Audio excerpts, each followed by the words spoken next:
2024年底，在加拿大温哥华举行的跨太平洋伙伴全面进步协定 CPTPP 年度会议上传出重磅消息，中国再次被拒绝加入 CPTPP。这个消息如同一声惊雷，瞬间震动了亚洲经贸格局。CPTPP 现有的11个成员国一致投下反对票，将中国的入会申请挡在门外。据会议声明透露，中国被拒的理由直指不符合市场准入的高标准。这个理由看似技术性措辞，却释放出强烈的警讯。中国若不改变现行制度和贸易行为，将无缘跻身这一全球最先进的自由贸易俱乐部。习近平政府闻讯后如坐针毡，接连通过外交和媒体表达强烈遗憾和不屑加入的决心。但在 CPTPP 成员看来，这种急切表态并无法消除他们的深层疑虑。究竟 CPTPP 为何连续几年拒绝世界第二大经济体的加入？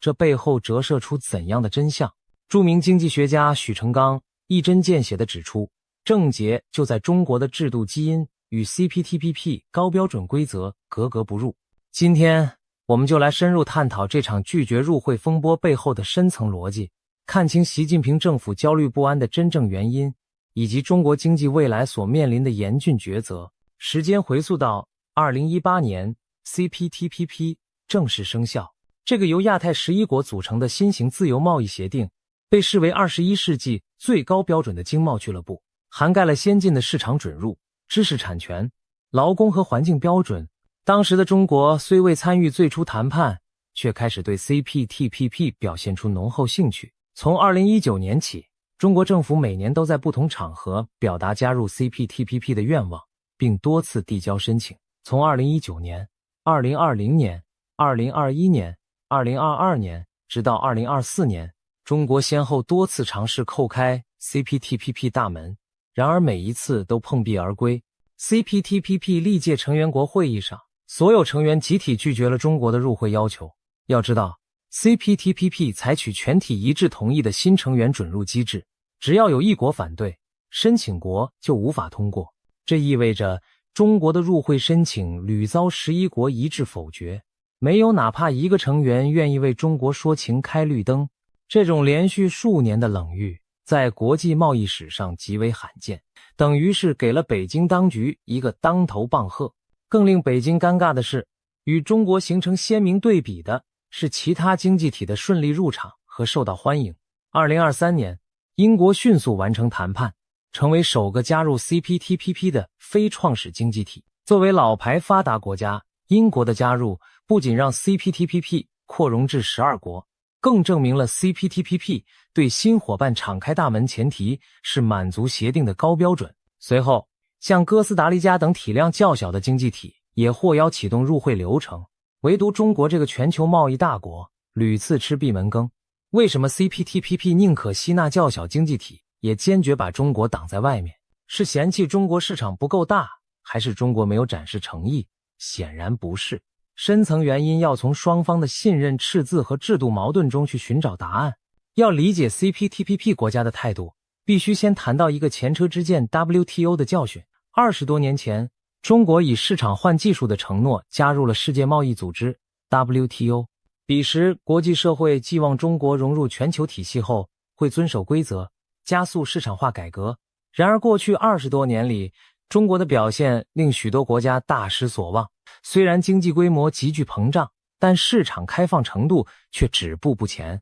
对内依然国进民退，对外频频利用 WTO 规则漏洞谋取单方面好处。例如，入世后中国并未建立独立工会，未彻底开放金融、电信等领域，反而通过庞大的国企补贴和行政干预强化了对外出口优势。此外，中国在技术转让、知识产权保护等方面的问题也一直饱受诟病。可以说， WTO 对中国的准入采取了先入会后兑现的模式，结果中国加入后并未完全履行当初的改革承诺，这令西方和亚太诸多国家产生了深深的不信任感。他们怀疑中国政府言行不一，对国际经贸规则采取实用主义态度。有西方专栏评论尖锐地说，若现在 CPTPP 欢迎中共加入，那无异于重蹈当年 WTO 的覆辙，实在太愚蠢了。正是有了 WTO 的前车之鉴， CPTPP 各国在面对中国这一申请者时格外谨慎，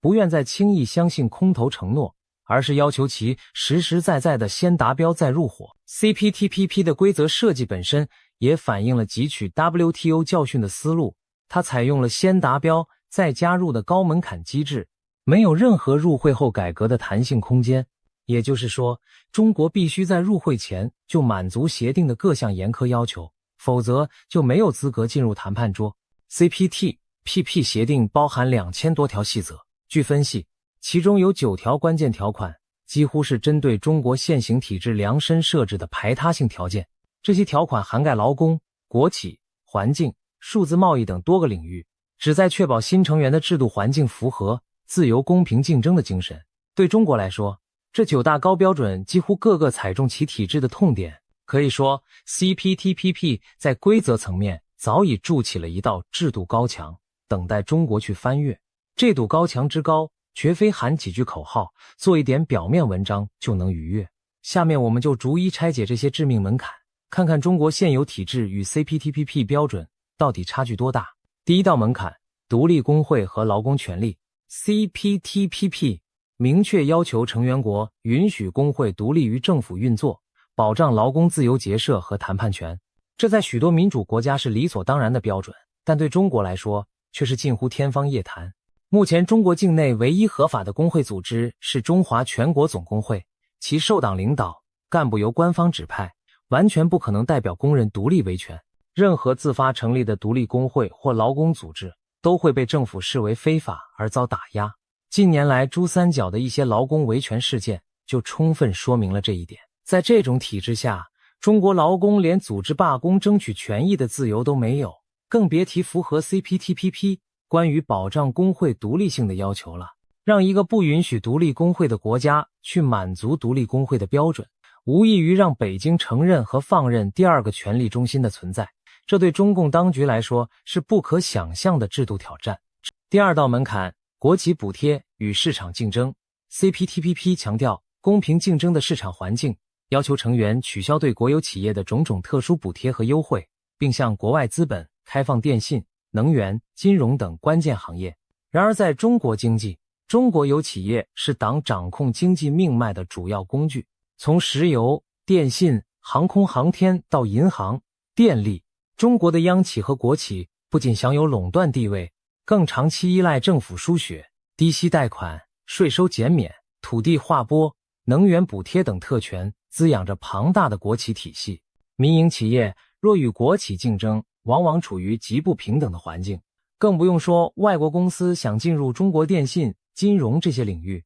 目前几乎没有可能。在 CPTPP 标准下，中国必须砍掉国企的政策红利，拆除行业壁垒，让国内外企业公平竞争。对于中共来说，这等于自废武功，一方面削弱党对经济命脉的控制，另一方面触动众多既得利益集团的蛋糕。如此自我革命的剧痛，想想都让北京决策者退避三舍。近几年，中国经济政策中的国进民退，恰恰与 CPTPP 的公平竞争要求背道而驰，矛盾不可调和。第三道门槛，司法独立与透明治理。CPTPP 要求成员国建立独立公正的司法体系，并确保政策透明度和稳定性，以保障企业的投资和营商环境。然而，中国的政治体制决定了司法不可能真正独立。中国宪法明文规定党的领导高于一切，现实中各级法院均受党委政法委指挥，法官的升迁任免要听命于党。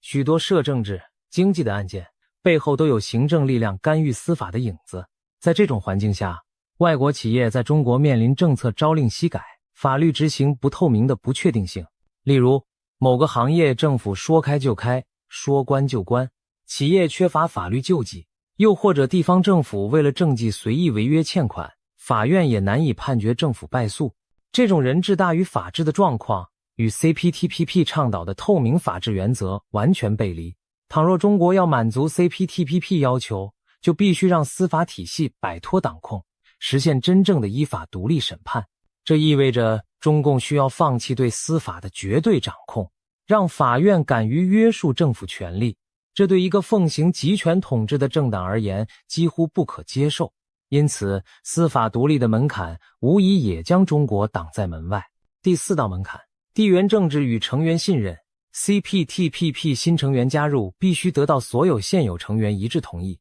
这不仅是程序要求，更反映成员国对申请国的信任程度。就中国而言，当前亚太多个主要经济体与北京的关系都不甚融洽，甚至存在深刻矛盾。首先是中日关系，日本作为 CPTPP 的重要发起国之一，对中国抱有强烈戒心。近年在钓鱼岛争端、东海油气田、核废水等问题上，两国举语不断。日本国内舆论普遍反对中国加入 CPTPP， 担心中国一旦入会，会主导规则，架空日本的影响力。其次是澳大利亚，前几年因调查新冠溯源等争端，中国对澳商品施加一系列贸易报复，红酒、大麦、煤炭进口受限，中澳关系一度跌入冰点。虽然近期有所缓和，但澳方政界仍对中国履约诚信保持怀疑。再看加拿大，因孟晚舟事件和2名加拿大人遭中方拘捕事件，加拿大民众和政界对北京极为反感，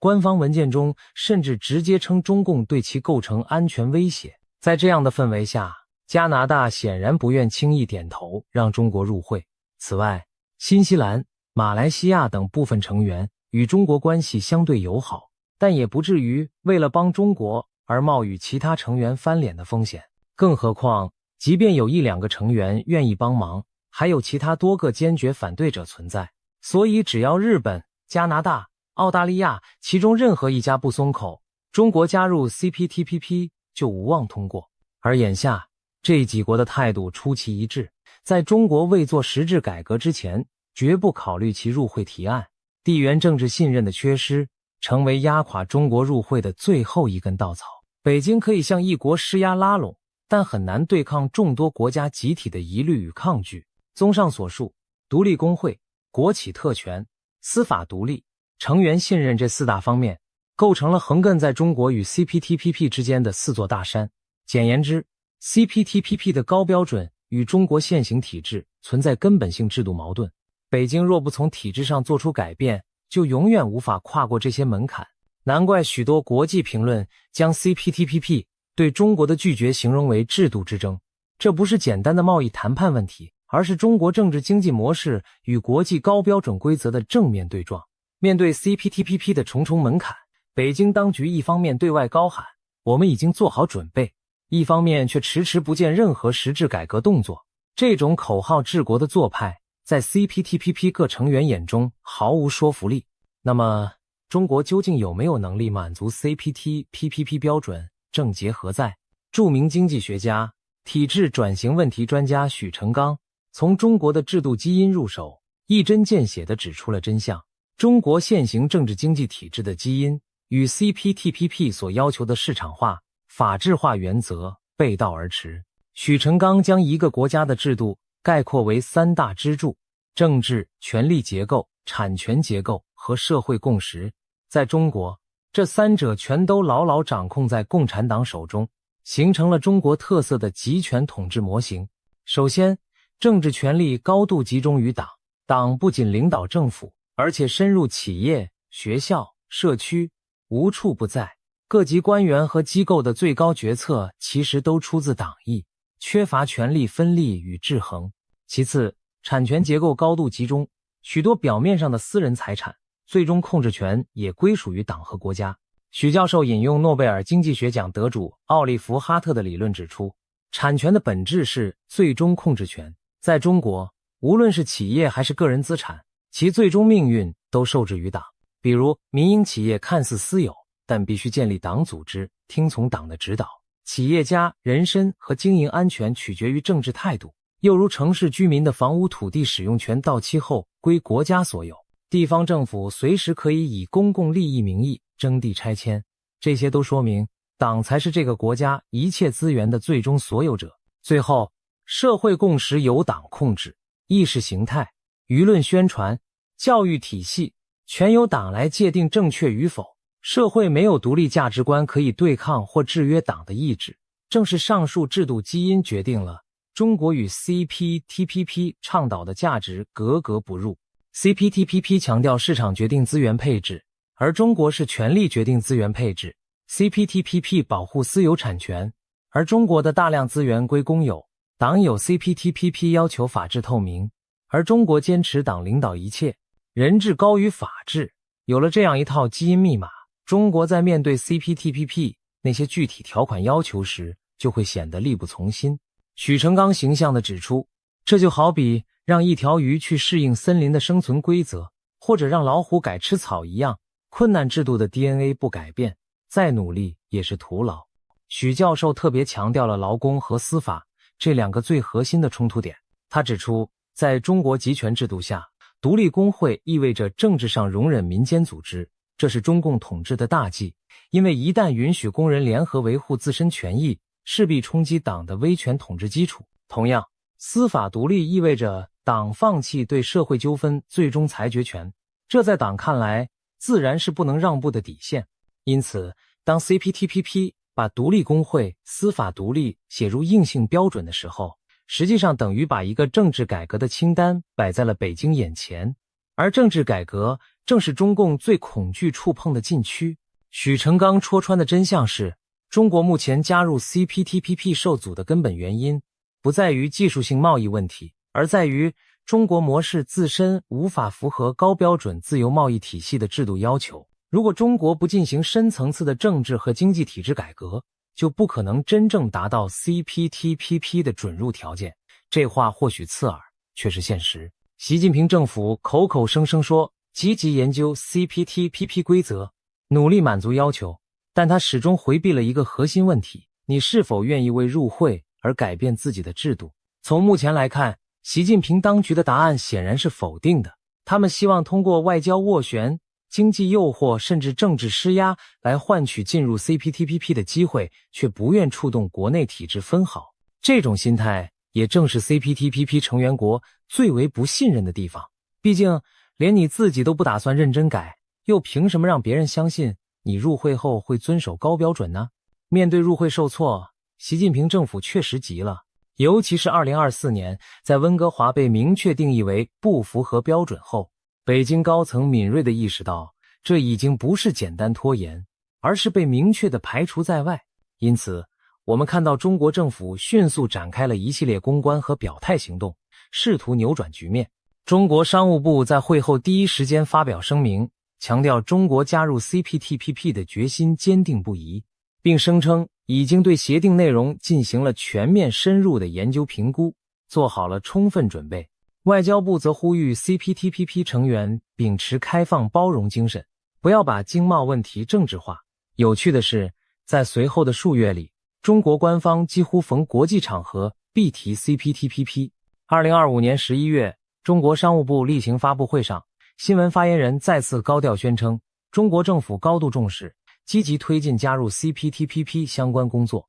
他甚至搬出了2大官方智囊机构的测算结果，称如果中国加入，将为各成员带来 GDP 额外增长 0.2 个百分点至 1.1 个百分点，出口增长 2.5 个百分点至 11.8 个百分点，可以实现互利共赢。中方反复强调中国超大规模市场给成员提供的机遇，暗示大家应当欢迎中国这块大蛋糕共享利益。最后，这位官员呼吁 CPTPP 成员充分理解中方加入的积极意义，和中方一道加快推进加入进程。然而，北京这种充满渴望的表态并未得到预期的回应。CPTPP 成员国对中方的呼吁大多保持沉默，或仅以外交辞令敷衍。例如，新西兰贸易部长礼貌表示欢迎所有经济体申请，但要符合高标准，并未对中国特意鼓掌。澳大利亚官员则更直接，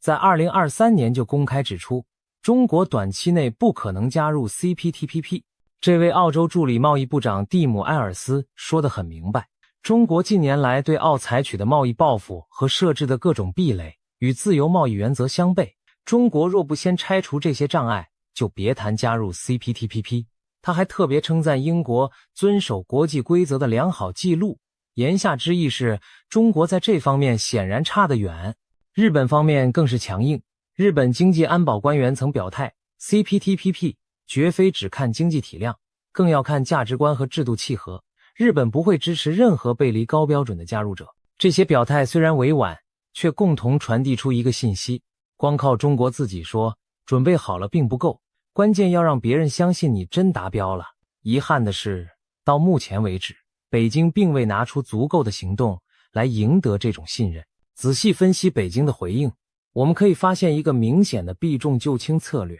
中国官员谈及加入 CPTPP 时，几乎只提经济好处，不提制度改革。他们乐于宣扬中国市场有多大，大家能从中赚多少，却刻意回避了 CPTPP 在劳工、国企、司法等方面的硬要求。甚至在国内宣传中，一些官方媒体误导性地称，中国已经基本达到 CPTPP 标准，差距不大，只要谈判争取豁免就能加入。这种论调实际上是自我麻醉。事实是，如前所述，中国距离 CPTPP 的核心规则有着天壤之别，压根不存在豁免空间。就拿数字贸易来说， CPTPP 要求成员允许数据跨境自由流动，不能强制要求数据本地存储，并禁止政府未经正当理由获取源代码。然而中国实行严格的网络审查和数据管控，大量互联网数据被防火长城锁在国内，外国企业被迫把数据中心设在中国，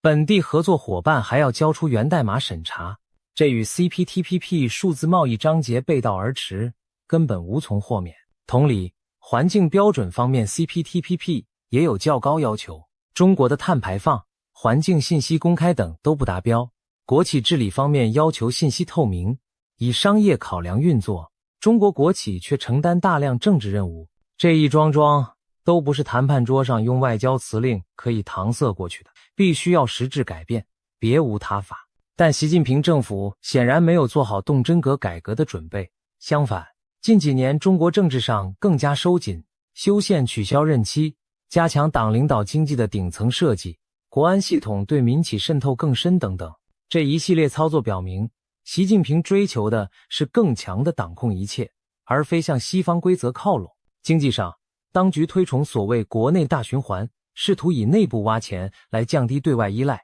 甚至强调宁可发展慢一点也要保证安全。在这样的思路下，要求习近平为加入 CPTPP 而放松政治前置，无异于让他自断羽翼。许成刚就直言，习近平政府处于一个体制困境，不改革，经济困局难解，外部被排斥，要改革则动摇其统治根基，几乎不可能接受。于是我们看到，北京选择了第三条路，以宣传粉饰现实。他们希望通过喊口号、打感情牌，甚至试图在 CPTPP 成员中挑动一些声音来软化条件。然而国际社会并不买账，大家早已看穿，仅凭政治宣示无法改变中国经济制度的底色。CPTPP 接连拒绝中国，绝不仅仅是面子上下不来这么简单，它对中国未来经济走向和地缘战略都有深远影响。许多专家指出，如果中国长久被排除在 CPTPP 等高标准自贸圈外，那就意味着中国可能逐步被全球新经贸体系边缘化，陷入 WTO 已死、无处可入的尴尬局面。先看经济层面，北京一心想加入 CPTPP， 其实正是因为国内经济正面临严峻困境，需要借助外部市场来纾困。近年来中国经济增长乏力，内需疲软，出口下滑，失业率攀升，传统的投资拉动模式，基建、房地产已难以为继，大量产能过剩的产品，钢铁、水泥、化工等无处消化。而 CPTPP 成员涵盖日本、加拿大、澳大利亚、越南、马来西亚等一批重要经济体，如果能零关税进入这些市场，无疑将为中国企业提供巨大的出口空间，特别是在美国和欧盟对中国商品提高关税、技术封锁的背景下，亚太市场更显珍贵。难怪有经济模型测算，中国若错失 CPTPP， 长期将损失数百亿美元的贸易额。反之，如果能加入，未来10年可新增数千亿美元收益。可见 CPTPP 之于中国，绝不仅是锦上添花，而是关系到外贸生死的潜在稻草。然而现在这根稻草飘走了，中国外贸很可能面临雪上加霜的局面。一方面， CPTPP 成员间的贸易会更加紧密，形成自己内部的供应链生态，而中国被排除在外，这就可能出现贸易转移效应。原本由中国供应的部分商品被成员国内部其他国家替代，例如日本、越南、马来西亚在纺织、电子、农产品等领域可能加强合作，挤占中国产品份额。另一方面，中国现有的一些出口优势可能因无法享受 CPTPP 关税优惠而弱化，比如越南等 CPTPP 国家在劳动密集型制造业上将更具价格优势，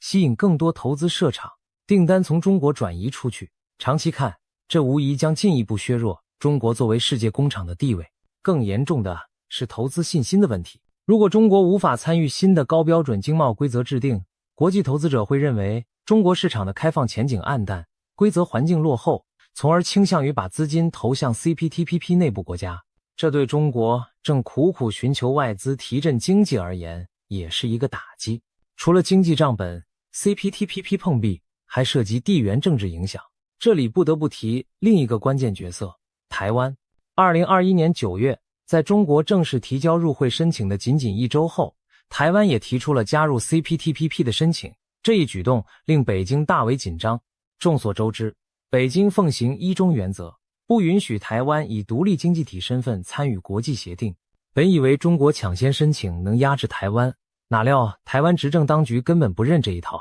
公开表态双方申请应各按其程序审议。CPTPP 成员中对台湾的申请整体持正面态度，认为台湾是成熟的市场经济，民主法治健全，在制度上更接近 CPTPP 要求。若单纯按条件，台湾甚至比中国更符合入会标准。然而，由于中国的强力反对以及个别与北京关系密切的成员国态度暧昧，台湾案目前也暂时被搁置，没有进入实质谈判。这表面上看似中国达到了不让台湾加入的目的，但其实是一种两败俱伤的局面。中国自己进不去，也拖住了台湾，只能让 CPTPP 的扩张陷入停滞。当 CPTPP 其他成员邀请英国、哥斯达黎加等国时，唯独中国和台湾双双被晾在一边，这无疑让北京在国际上很没面子，想卡台湾，却把自己也搭了进去。而从长期看，一旦国际形势有变， CPTPP 很可能先行吸纳台湾这个优等生，将中国继续排除在外，那将是对北京更沉重的打击。此外， CPTPP 拒绝中国的信号将加强美国主导的遏制态势。虽然美国目前不在 CPTPP 内，但美国一直鼓励盟友们在经贸上与中国拉开距离。CPTPP 的态度恰与美国对华战略不谋而合，即通过高标准联盟把中国锁在外圈。这种规则孤立比单纯的关税制裁影响更深远，因为它可能固化国际经贸体系的分裂。未来若美国重返 CPTPP， 那将进一步巩固这一封锁圈，把中国逼向全球贸易体系的边缘。可以说， CPTPP 拒绝中国不仅是一次入会申请的挫败，更预示着中国在国际经济秩序中的地位正面临转折点。如果不自我改变，中国恐怕将滑向被孤立的死角。 CPTPP 连续拒绝中国加入，释放出的正是一个重磅信号。在全球高标准经贸体系中，中国正因为自身制度问题而被集体排斥在外。这不仅让习近平政府深感焦虑，也让所有关心中国未来的人不禁要问：中国会因此痛定思痛，启动改革，融入规则，还是继续抱残守缺，任由自己被世界甩下？从当前迹象看，习近平政府更像是选择了后者。面对经贸困境，他们不是思考如何顺应国际规则，改善国内治理，反而一味高举民族主义和地缘政治大旗，把经济问题政治化。在中共20大后的施政中，安全斗争被置于前所未有的高度，经济建设反而退居次席。这种冷战思维优先于经济发展的战略取向，被一些经济学者批评为地缘政治优先、经济让位的误判。习近平显然认为可以通过内部挖潜和加固统治来渡过难关，而不愿进行西方式的制度改革。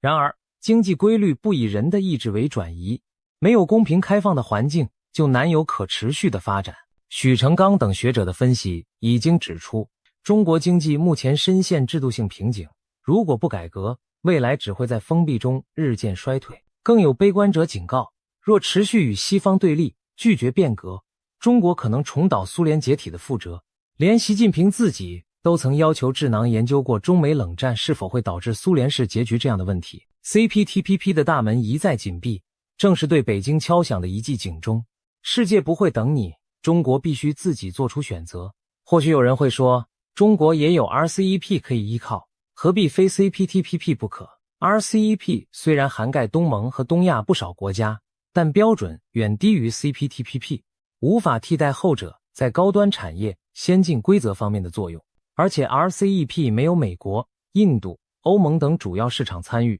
影响力有限。长远看，真正决定国际贸易规则走向的，还是像 CPTPP 这样高标准、高规格的框架。如果中国永远游离在这些框架之外，那将无法参与规则制定，只能被动接受，对大国地位和利益都极为不利。因此，无论从经济利益还是国际地位出发，中国都不能忽视 CPTPP 拒绝背后的深意。它逼出了一个根本问题：中国愿意改变自己到什么程度，才能重新赢得世界的信任？要跨过 CPTPP 的门槛，中国需要的不仅是技术上修修补补，而是一场触及灵魂的制度变革，允许劳工有自主权，让市场真正配置资源，给予司法独立审判的空间，尊重契约和规则胜于权力意志。这些都是现代自由经济体系的基石，也是 CPTPP 精神所在，但恰恰也是中共执政几十年来最不愿意触碰的领域。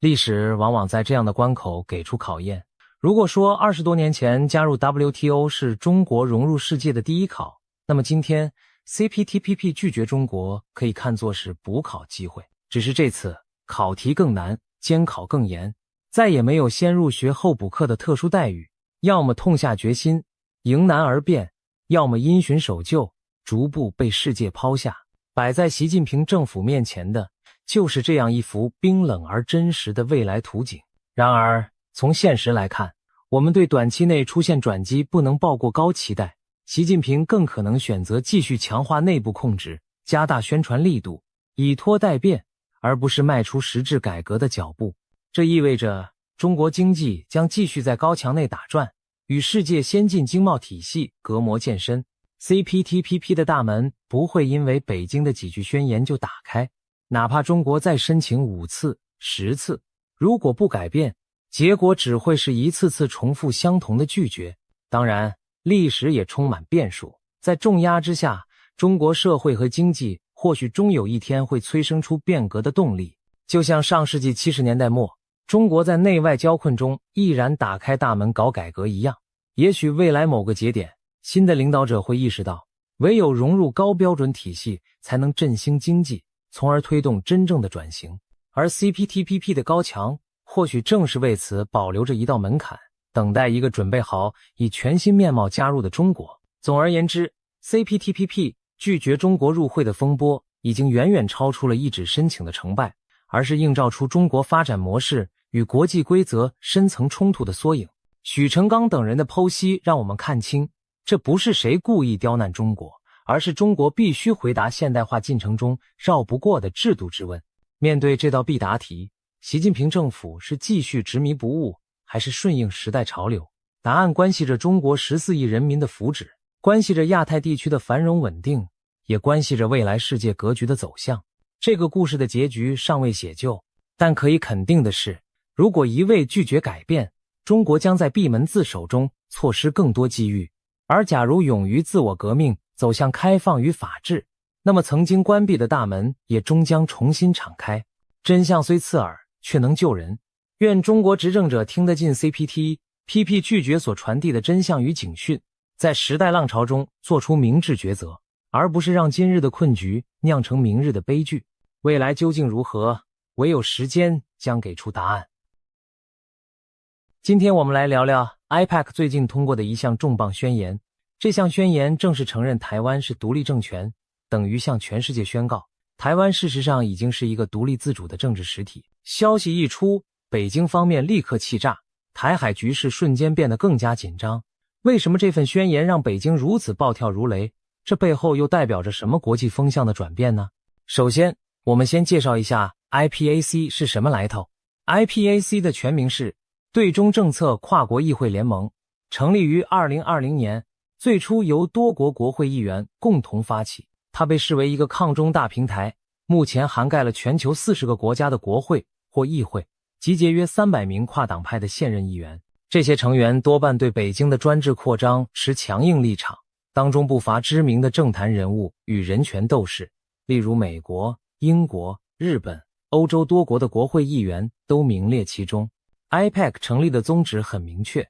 就是联合民主国家力量，共同对抗中共在国际上的威权影响，捍卫普世价值与人权。在过去几年里， IPAC 针对新疆人权、西藏自由、香港民主以及供应链去中化等议题都发声力挺，而台湾议题更是 IPAC 关注的焦点之一。值得一提的是，台湾直到2024年才正式加入 IPAC 成为会员。自此之后，挺台抗中在这个国际平台上成为显学，讨论度大幅提升。今年 IPAC 在欧洲举行的年度峰会，就邀请到台湾的副总统萧美琴亲赴会场发表专题演讲，堪称外交上的一大突破。由此可见，台湾问题如今在国际间已经获得前所未有的重视。IPAC 共同创办人兼执行长裴伦德曾经说过一句话，发人深省：台湾问题已不再是美中之间的问题，而是世界各国自己的国内政治问题。这意味着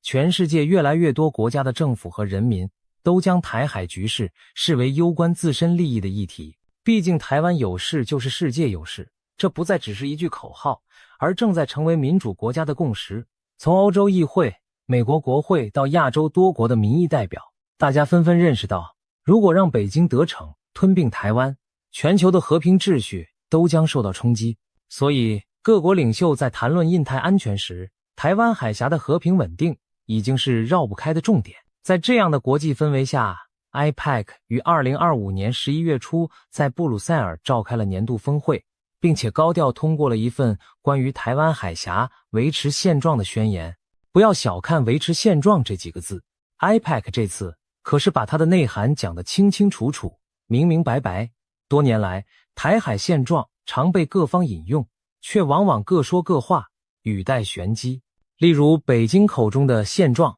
指的是世界上只有一个中国，台湾是中国的一部分。而在民主阵营看来，现状是台湾目前保持高度自治，不受北京统治。过去这种模糊空间或许让各方暂时维持表面和平，但也埋下了认知落差的地雷。如今 IPAC 索性挑明了说，到底什么才是台海的现状？宣言内容特别列举了几条标准，非常关键。根据这份布鲁塞尔峰会通过的维持现状宣言，台海现状包含以下几个要点：台湾拥有并正在行使自己的独立治理权。换句话说，台湾有自己的政府，由台湾人民透过民主选举产生管理台湾自己的内政外交。这本来就是铁一般的事实。中华民国政府在台湾行使主权管辖超过70年，台湾早已是一个事实上的独立政权。IPAC 强调，这就是现状。台湾有权对自己的边境、领空与领海进行管控，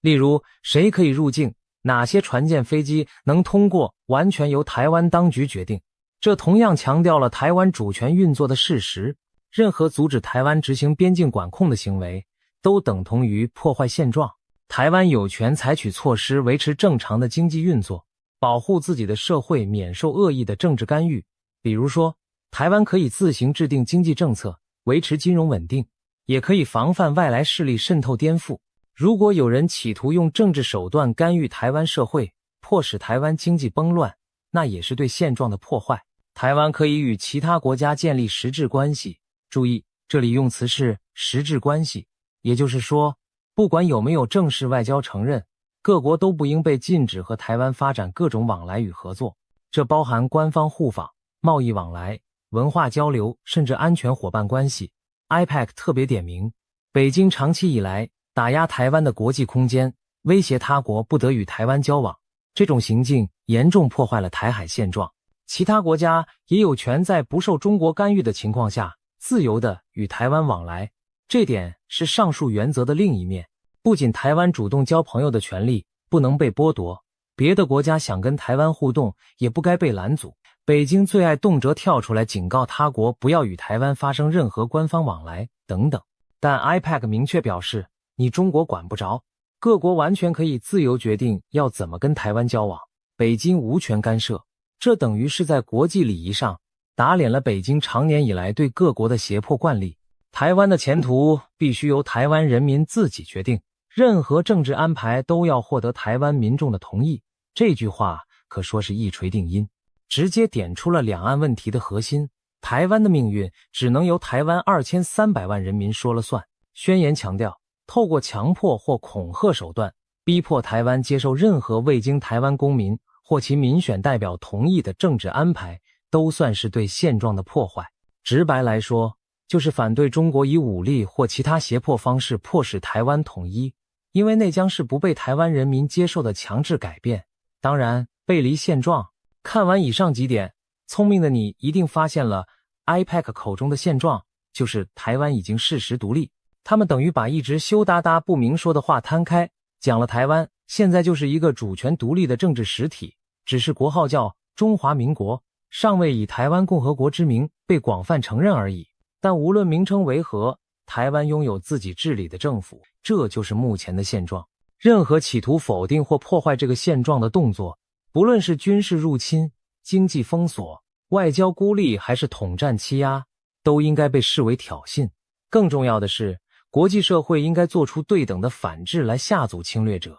IPEC 在宣言中呼吁各民主国家尽速制定共同战略，一旦北京敢采取升高局势的动作，就要让它付出巨大政治与经济代价。这已经不是某一国单打独斗的问题，而是集体安全的课题。试想，当各国把对台威胁视为对整个自由世界秩序的威胁，就意味着北京若妄动干戈，将面对的不只是台湾单独的反抗，而是全球民主阵营的联合反制。从外交谴责、经济制裁，一直到更强硬的援助行动，都可能同步出现。这正是 IPEC 试图传达给北京的讯号。别以为欺负台湾没有成本，全世界都在看着，一旦你破坏现状，就准备承担沉重后果。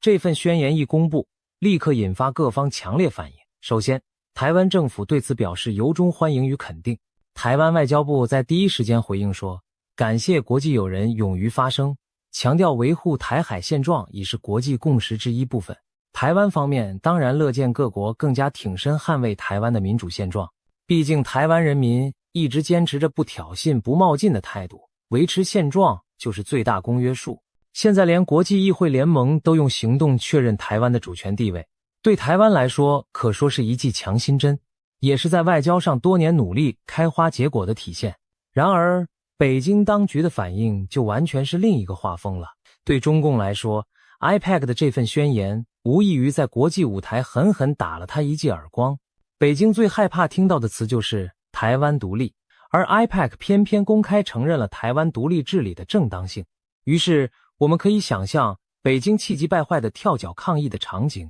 几乎是瞬间发生。果不其然，中国外交部和官媒随即发声明强烈谴责，照例他们会祭出那套老调，坚决反对任何国际势力干涉中国内政，所谓台湾是中国不可分割的一部分。同时中共还扣帽子地痛批 IPEC 是反华分子的小集团，声称这些国会议员抱着冷战思维，企图以台制华，他们一定会再次重申一个中国原则，宣称这才是国际关系的基础和台海真正的现状。对此，北京官方可能更恼羞成怒的是， IPEC 戳破了他常年宣传的谎言。中国一直试图向全球洗脑。1971年联合国大会通过的第2758号决议文确立了北京代表中国的席位，所以台湾是中国的一部分，得到国际承认。实际上越来越多国家已经点出重点，那项联合国决议根本没有处理台湾的主权归属问题，更没有授权北京管辖台湾。 IPEC 早在去年就通过声明强调2758决议不涉台湾，这次更进一步，干脆把台湾现状等同独立政权的观点写进了国际宣言中，等于告诉北京别再扭曲国际法了，台湾从来就不属于你中国。这番打脸难怪会让北京当场气炸。我们不妨回顾一下中共对台湾定位的说辞。北京老调重弹，所谓海峡两岸同属一个中国，并且一口咬定这是两岸现状。但很讽刺的是，中共口口声声要维持的现状，正是台湾人民无法接受的虚构现状。事实摆在眼前，台北有总统府，台湾选举自己的总统和国会，北京从未统治台湾，哪怕一天，中共却硬要全世界相信台湾是中国神圣领土。长期以来，多数国家基于一种外交模糊而不去戳破这层窗户纸。然而，真实现状终究只有一个，台湾已经分别于中国。IPEC 这次等于集体承认了这个事实。北京当局当然惶恐，一旦国际社会广泛接受了这种明确现状观，中共未来就更难以在所谓统一大业上自圆其说，甚至可能削弱他动武的借口。北京除了口头抗议，未来还可能采取哪些报复动作呢？可以预见的包括外交层面，中国可能向参与 IPEC 的国家提出严正交涉，要求他们政府与这些议员切割，甚至可能召见多国驻华大使示威一番。但由于 IPAC 成员来自数十国，很难逐一施压。有些民主国家的政府本身就支持议员做法，北京反而自取其辱。宣传层面，中国官媒大概率会开足火力，大骂 IPEC 不得人心、干涉内政、挑衅底线之类，同时继续对内灌输全世界都承认台湾是中国一部分，只有几个反华议员在跳的论调。然而，事实真是如此吗？其实国际风向正在迅速转变，越来越多民主国家的政要公然挺台，挑战北京的话语权。我们看到近年来，美国议长、欧洲各国高层接连访问台湾，日本政界人士也频频放话表示，台湾有事等同日本有事。这些趋势都显示，北京想垄断对台主权叙事，越来越力不从心。尤其值得注意的是，欧洲态度的转变。以往欧洲在台海问题上相对低调，但近几年因为目睹香港自由凋零、乌克兰饱受侵略等事件，开始警觉到中共对台野心的危险性。例如2023年，捷克新任总统公开称台湾是独立国家，立陶宛更顶住压力，让驻立陶宛台湾代表处以台湾之名成立。这些突破都让中国暴跳如雷，却又无可奈何。而 IPEC 在欧洲的扩张反映出欧洲民意正同步觉醒。这次峰会正是在欧洲议会举办，欧洲多国议员联署力挺台湾，象征意义重大。宣言还特别提到，各国政府应评估台海危机可能带来的经济风险并公开结果，这就是敦促大家未雨绸缪，别等战争爆发才手足无措。在军事上，美国、日本等早已加强在第一岛链的部署和演习，为的就是防范台海突发事态。可以说，自由世界正在多层面构筑一道防卫网，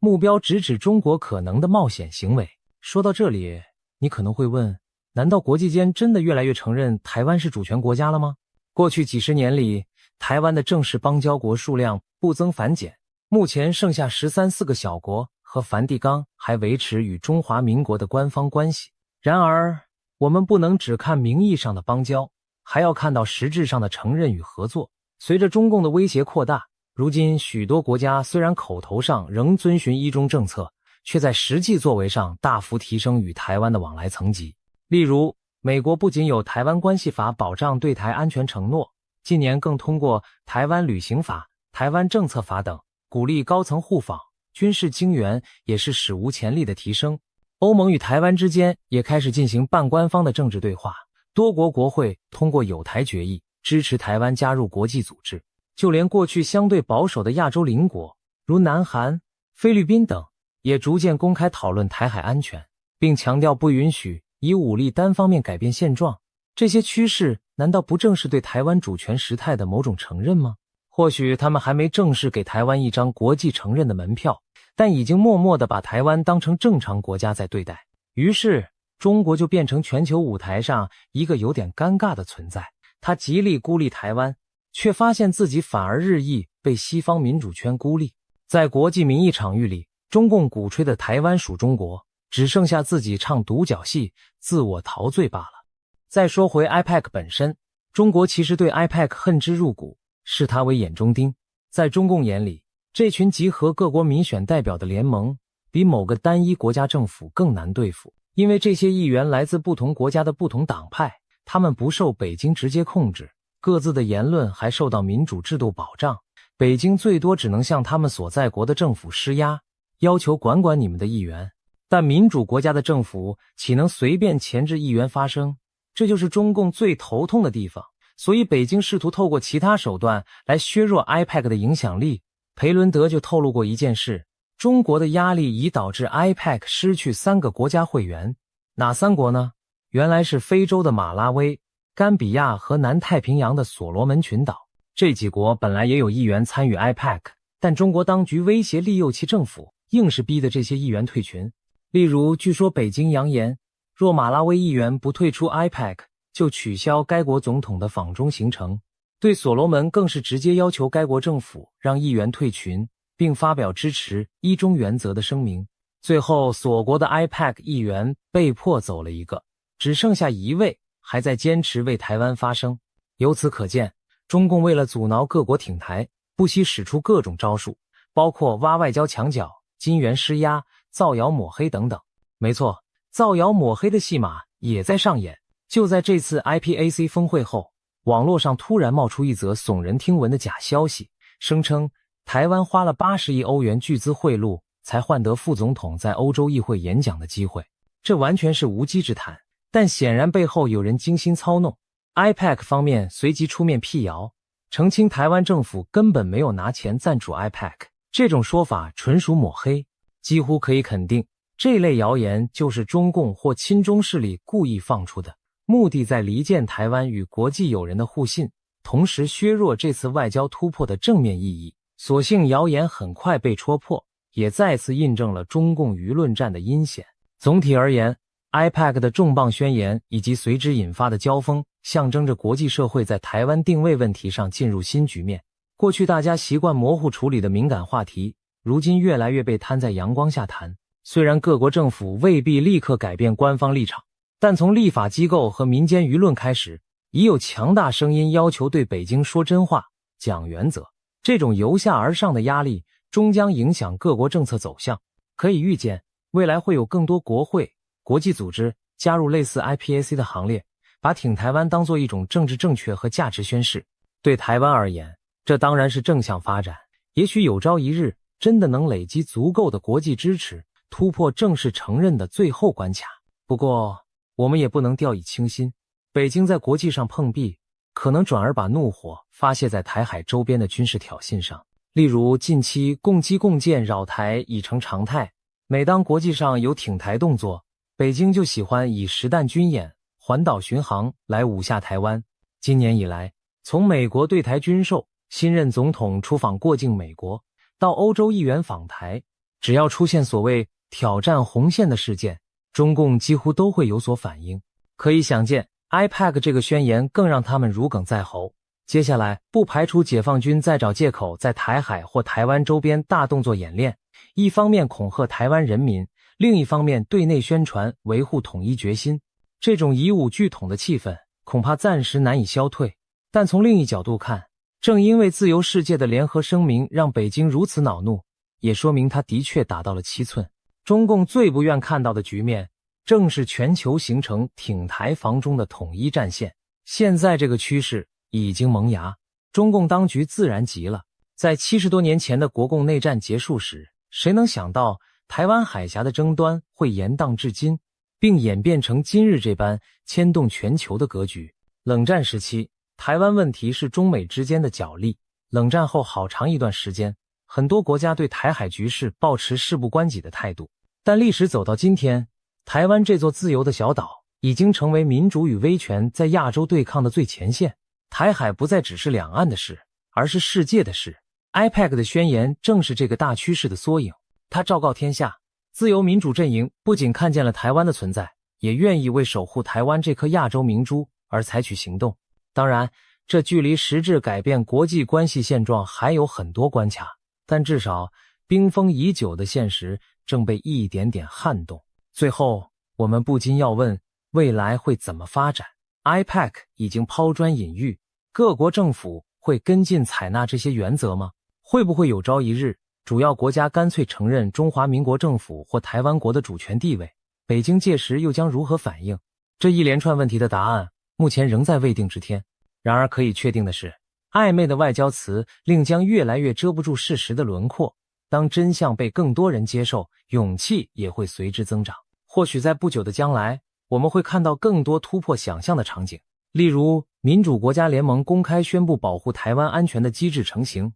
又或者台湾以观察员或成员身份进入更多国际组织，甚至可能有那么一天，一些国家不再闪烁其词，而是在国际场合直称台湾为国家。如果真到了那一步，北京将面临严峻的抉择，是继续闭目塞听，把头埋在沙里拒绝承认现实，还是铤而走险做出激烈举动。希望理性最终能占上风，毕竟动武没有赢家，只会招致全球更一致的反对。总而言之， IPEC 这项重磅宣言的意义在于团结自由世界，共同确认并维护台湾既有的独立地位。它不是在改变现状，而是告诉大家什么才是真正的现状。对台湾而言，这无疑是一大振奋人心的国际里程碑；对北京而言，则是不折不扣的警讯与打击。历史的巨轮已经转动，未来的剧本正在书写。台湾人民所坚守的民主与自由，正获得越来越多志同道合的朋友声援。我们将拭目以待，这股集体力量能否最终化解战争风险，维持台海长久的和平稳定。正如那句话所说，台湾有事，世界有事。现在世界真的行动起来了，我们也期盼有一天，北京当局能够清醒认识到这点，放弃对台湾的威吓，与台湾人民寻求和平共存之道。但在那之前，国际挺台声浪只会越来越强，而台湾将继续勇敢地站在风浪中，守护自己的家园，也守护着自由文明在亚洲的一盏灯火。让我们为这座小岛和所有支持它的伙伴们送上最诚挚的祝福与掌声。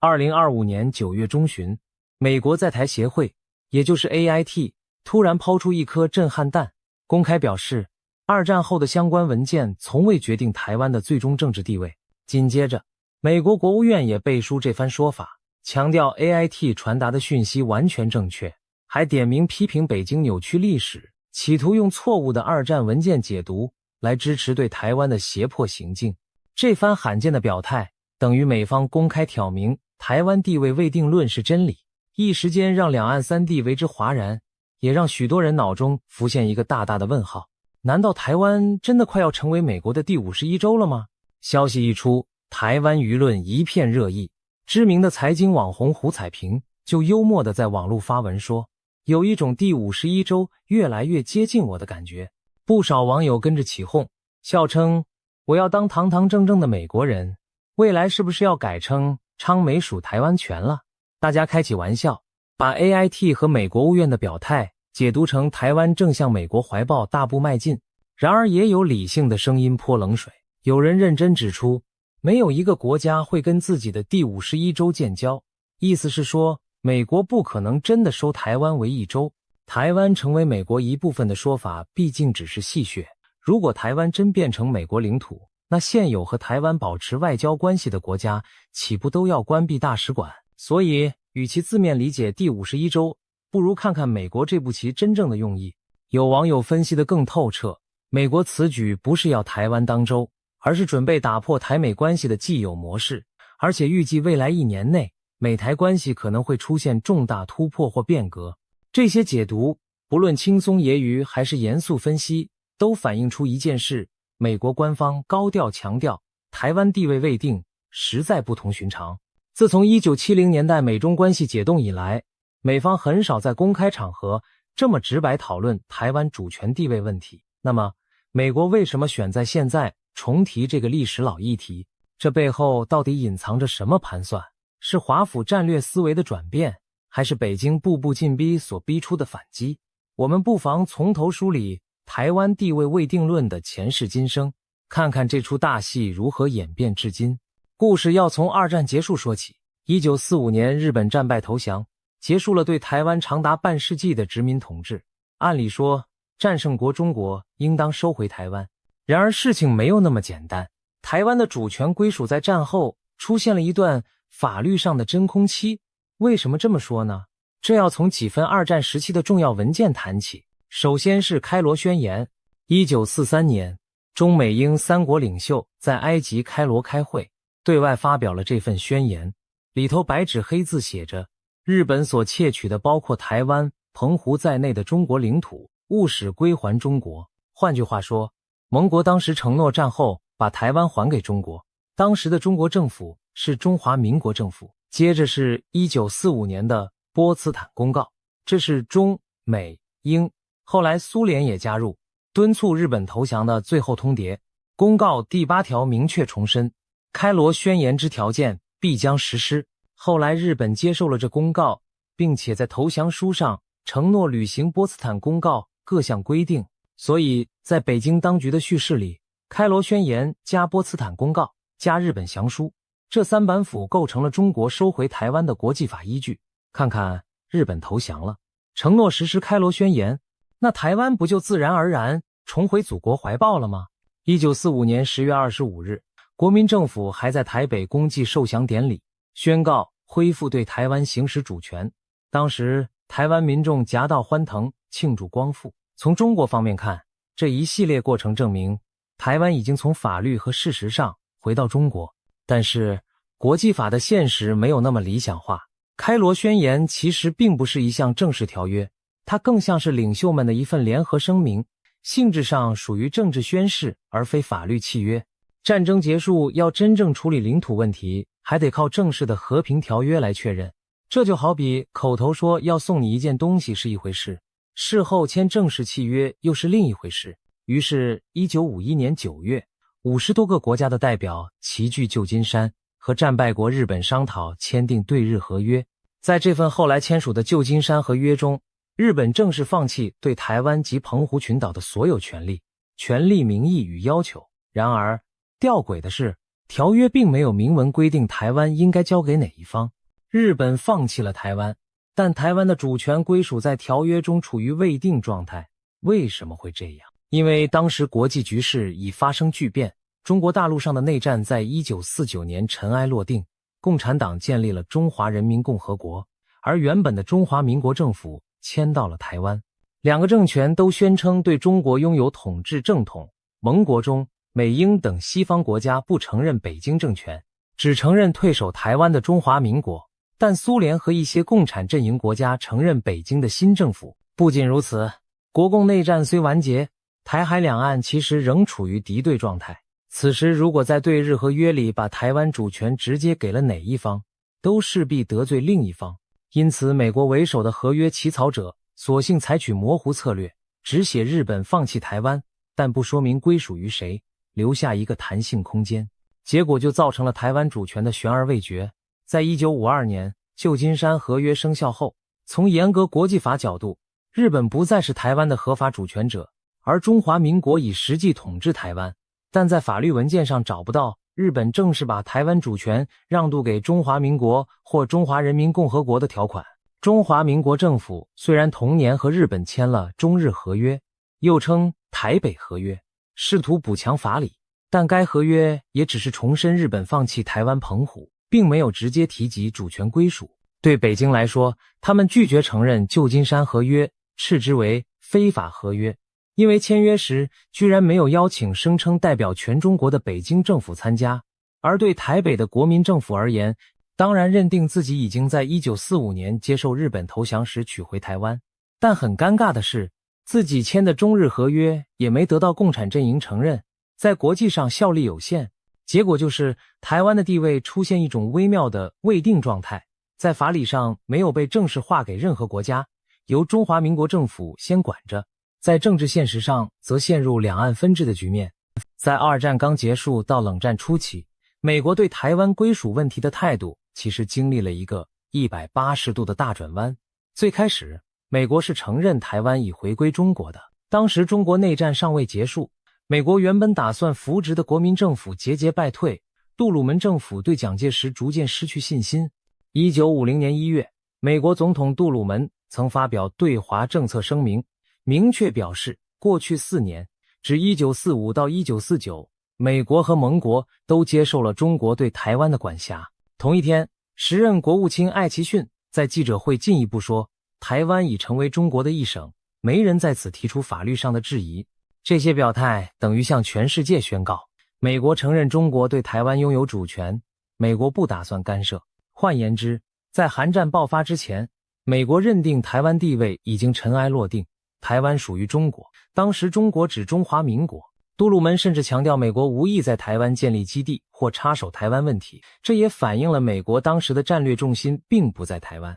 而是在欧洲对抗苏联。然而好景不长，一场战争彻底改变了美国的算盘。1950年6月，韩战忽然爆发，共产主义阵营在东亚大举进攻，北韩在斯大林授意下进攻南韩，杜鲁门政府猛然惊觉亚洲局势急转直下，如果南韩沦陷，下个目标会不会就是台湾？更何况就在韩战爆发前夕，北京当局频频放话要解放台湾，毛泽东已调兵集结，在中国东南沿海虎视眈眈。于是韩战爆发2天后，杜鲁门总统态度大逆转，公开宣布美国第7舰队进入台湾海峡，中立化台湾海峡，阻止中共趁火打劫攻台。同时他丢出一句具有关键意义的声明，台湾的未来地位尚待决定。就这样，台湾地位未定论第一次成为了美国官方政策的一部分。美国为什么改口？从现实利益考量，这是一招高明的战略模糊。杜鲁门不再承认台湾已经属于中国，而是强调台湾前途未定，要等未来透过和平手段来决定。这等于在法律和外交上找到理由阻止中共进犯台湾。因为既然台湾地位还没定论，中共如果武力攻台，就不是中国内战问题那么简单，而是会被视为侵略尚未确定主权地位的地区。美国出兵介入也就师出有名了，也难怪北京当局对杜鲁门此举愤怒不已，痛斥这是对中国内政的粗暴干涉。北京立场很清楚，台湾已经是中国的一部分，哪容他国说三道四。接下来数年内，台湾的法律地位问题在国际舞台上被反复提及，美中双方展开外交拔河，联合国成了另一个战场。1950年9月，美国提议将台湾问题提交联合国讨论，声称希望国际社会用和平方式决定台湾前途。这在北京看来当然是不能接受的，自己声称的领土凭什么拿到联合国去决定前途？于是中共代表强烈抗议。当时北京政权还没有席位，但苏联等共产阵营为其发声，双方争论激烈，最终联大并未就台湾前途采取行动。不过就在同一时期，联合国安全理事会也上演了一场插曲。1950年11月，北京派出代表伍修权在安理会指责美国武装侵略中国领土台湾，要求美军从台湾撤走。这项提案最后在安理会被否决，各国并未承认中共对台湾的主权主张。从某种角度看，国际社会当时默认了台湾地位未定的状态。既然台湾主权归属未定，美军驻台海也谈不上侵略中国领土。北京虽然怒火中烧，却也一筹莫展。面对美国的步步阻挠，中共在50年代也出台了一系列对策，可以称之为五不许原则，意图全面封杀台湾在国际上任何获得独立地位或外交空间的可能性。所谓五不许，简而言之包括：不许出现两个中国或一中一台的局面，不许台湾以任何名义加入联合国等国际组织，不许任何国家承认或支持台湾独立，不许外国在台湾驻军建立势力，不许国民党当局搞公民投票决定台湾前途等等。这些强硬的不许反映了北京的病态式执着，无论国际上玩什么花样，他们都坚决不让台湾有脱离中国怀抱的机会。当年周恩来总理在各种外交场合反复声明，台湾是中国不可分割的一部分，这是中国内政，绝不容许外人干涉，更不容台湾有人搞分裂活动。美中双方在台湾问题上的角力就这样拉开了长达数十年的序幕。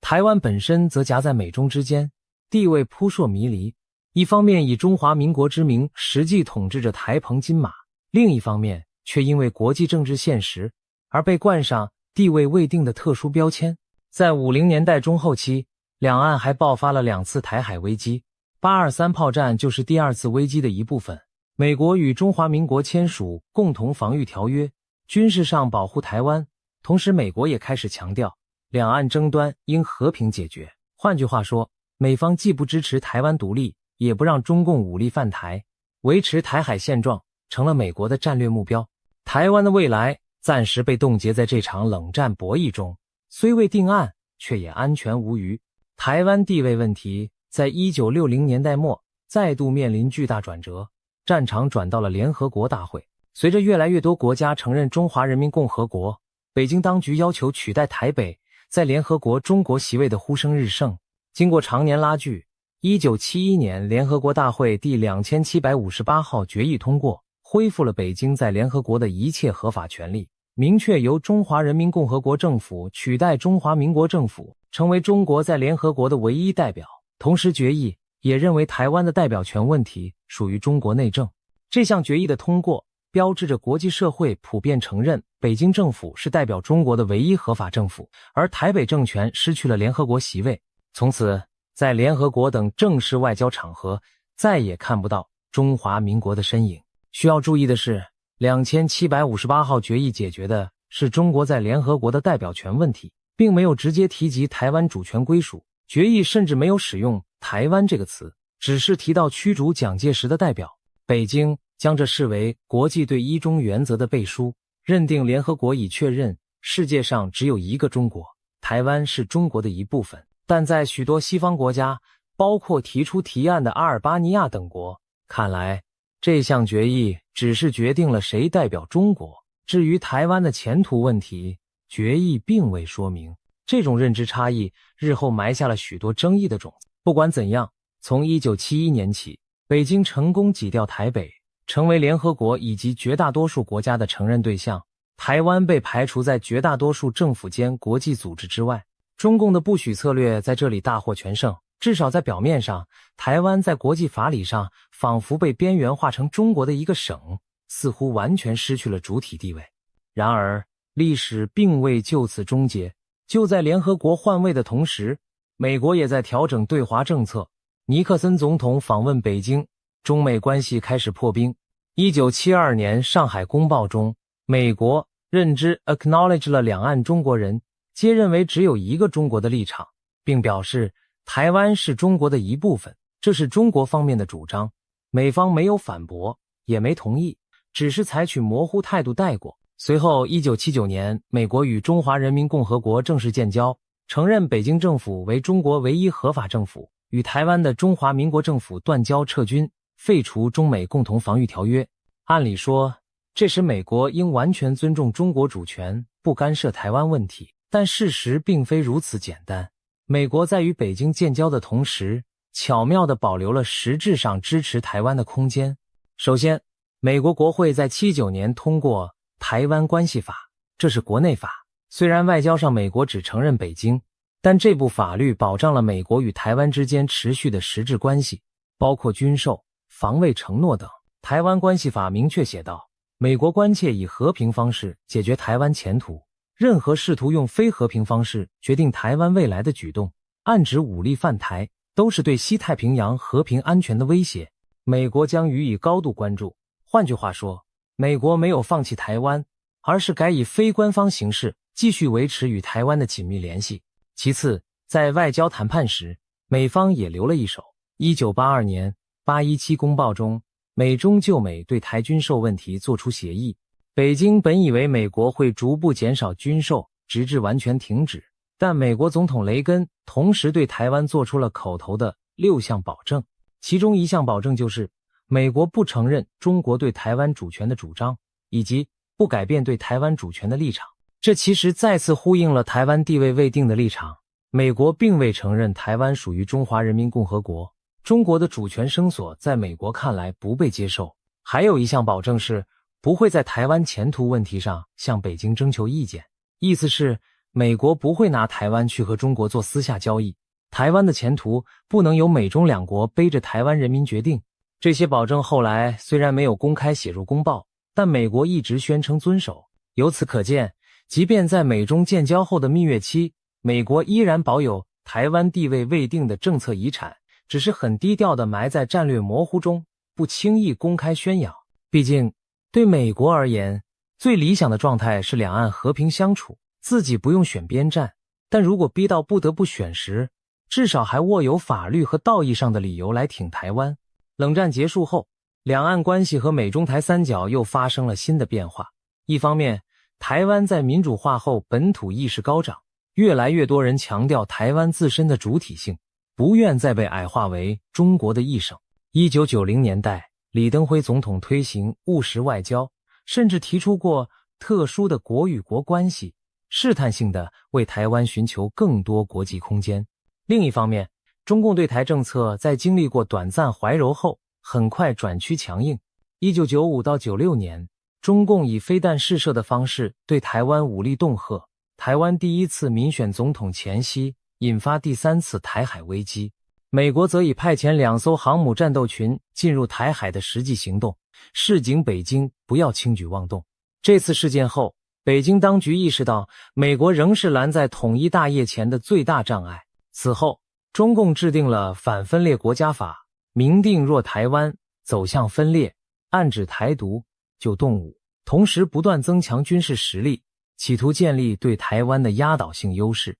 台海局势风云又起，战争阴影开始笼罩。在这种背景下，美国对台政策近年出现战略模糊中带点渐进清晰的趋势。简单说，为了吓阻北京，美国开始更多透露自己可能更积极介入保台的意向。例如，美国总统拜登近2年内多次在受访时明确表示，若中国攻台，美国将出手防卫台湾。虽然白宫每次都补充声明一中政策未变，但拜登的话已经远远超出以往模糊空间，几近清晰的安全承诺。外交上，华府也动作频频。2018年起，美国高层陆续通过台湾旅行法、台北法案等友台法案，鼓励美台官员互访，巩固台湾邦交。川普政府末期甚至取消了美台交往的自我设限。拜登上任后延续了对台高姿态，国会山庄更是在2022年8月上演了震撼一幕。美国联邦众议院议长裴洛西不顾北京强烈反对，亲自访问台湾。这是25年来访台层级最高的美国政治人物。北京气得跳脚，随即在台海周边进行大规模军演，发射飞弹，华射禁区，气氛一度剑拔弩张，美中关系降至冰点。国际上也开始担心台海会否成为下一个乌克兰战场。在如此紧绷的局势下，美国政府近年又开始重新强调那句尘封多年的老话：美国对台湾主权不持立场。2020年9月，时任美国国务院亚太驻青史达伟曾在演讲中罕见提到，我们的一中政策与北京的一中原则不同，我们从未承认中国对台湾拥有主权。这话一出就引发关注，美方其实在暗示台湾地位未定。当时北京当然不爽，但毕竟只是一位次级官员，在智库场合发言还能压下火气。但美国的动作不止如此。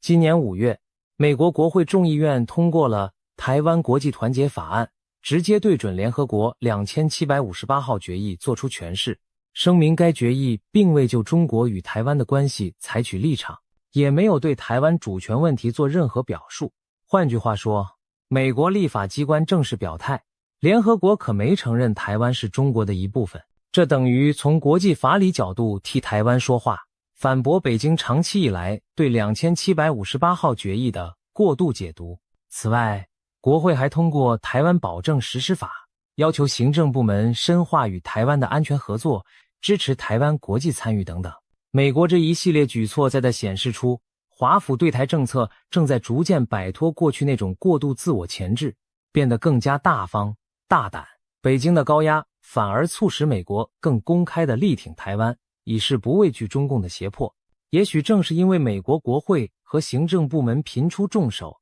北京近期在国际宣传上更卖力强调他们的历史论据。我们从中国官媒和外交部的讲话中可以看到，北京不厌其烦地重申台湾自古属于中国，开罗宣言和波茨坦公告确立了中国收回台湾的法律地位，世界上只有一个中国，台湾是中国领土不可分割的一部分，等等。中共试图向国际社会塑造这样一个叙事，台湾问题早就解决了，是美国现在搞小动作，翻旧账挑衅。今年9月初，中方更在一些国际场合做出激烈表态，警告美国不要虚化掏空一中原则。很可能就是在这样的背景下，台湾中央社向 AIT 查询相关意见。AIT 遂于9月12日大方地抛出前文所述的回应，美方干脆直球对决。你说二战文件决定了台湾归你，不，那是你在曲解史实，那些文件压根没定台湾未来，谁主谁从。AIT 的这番发言看似突然，实则有迹可循。美国等于是借由重提历史来反击北京近年的宣传战。既然你中共老爱拿大罗宣言说事，那我美国就公开澄清，开罗宣言只不过是一个共同目标的声明，它从未也无权最终决定台湾主权。事实上，早在1955年，英国首相丘吉尔就在国会质询时说过，开罗宣言只是一项战争期间的意向宣示，对日合约并没有解决台湾主权问题。这段话当年就被台湾方面视为国际强权也承认台湾地位未定的重要佐证。如今美国 AIT 和国务院重提此茬，可谓别有深意。这是在国际舆论场域与北京打一场历史认知战。北京爱讲历史，美国也不怕奉陪，把历史文件摊开来讲，看到底谁在扭曲。当然，北京方面随即展开反击。中国外交部发言人很快出面痛批 AIT 的说法，指责美方公然鼓吹台湾地位未定论，严重违背美方在台湾问题上对中方所作承诺，强调世界上只有一个中国，美国早就承认台湾是中国的一部分，敦促美方停止翻炒历史陈词滥调。北京的愤怒可以理解，美国这等于拆他们的台，动摇他们对内对外宣传的基石。如果越来越多国家相信台湾地位未定，那不就等于间接否定了中华人民共和国对台湾的主权声索吗？所以中共绝不可能坐视不理，官媒迅速刊发评论，痛斥台湾地位未定论是历史谬论，重弹老调说美国当年为了冷战私利炮制旧金山合约，把台湾地位搞模糊，是没有任何法理根据的一派胡言。他们再度强调，台湾早在1945年就重回祖国，美国现在只不过故技重施，想拿台湾牌来遏制中国崛起而已。可以预见，在可见的将来，历史战仍将是中美在台湾议题上一场没有硝烟的持久战。北京会不厌其烦强调它的历史版本，美方及台湾这边则会不断阐明另一种诠释。谁能在国际上让更多人相信自己的故事，谁就占据舆论的上风。美国重提台湾地位未定论，在台湾内部也引起了不同反应。毕竟这个议题牵动着统独光谱以及历史叙事，各方立场不尽相同。台湾外交部对 AIT 的发言是表示欢迎和感谢的。外交部发言人指出，国际社会自有公论，感谢美方公开重申政策立场，驳斥中共的不实主张。执政的民进党方面则乐见其成。干事长徐国勇甚至趁机抛出没有台湾光复节的说法，意思是当年1945年台湾并非以中国领土身份被光复，而是日本战败后台湾地位尚未确定，台湾人当时法律上仍是日本臣民。这番言论立刻引发蓝营的反弹，国民党等统派人士批评民进党矮化中华民国主权，甚至直指台湾地位未定论违反美国对台湾的安全承诺和6项保证。前总统马英九办公室就发声抨击 AIT 此举，认为美方文件中虽未明讲台湾地位，但美国实际上早已通过与中华民国建交，至二战后到1979年，即旧金山合约间接确认台湾属中华民国。现在 AIT 刻意提未定论，是在搞文字游戏，可能滋长台独的侥幸。马办甚至暗批，这违背了美方不支持台独、不改变现状的原则。看得出来，台湾内部对地位未定论其实看法两极。统派泛蓝一方强调中华民国对台湾的主权，往往不愿承认台湾主权未定，因为那仿佛否定了1945年光复的正当性，动摇中华民国法统。他们宁可主张台湾地位已定，中华民国拥有台湾主权，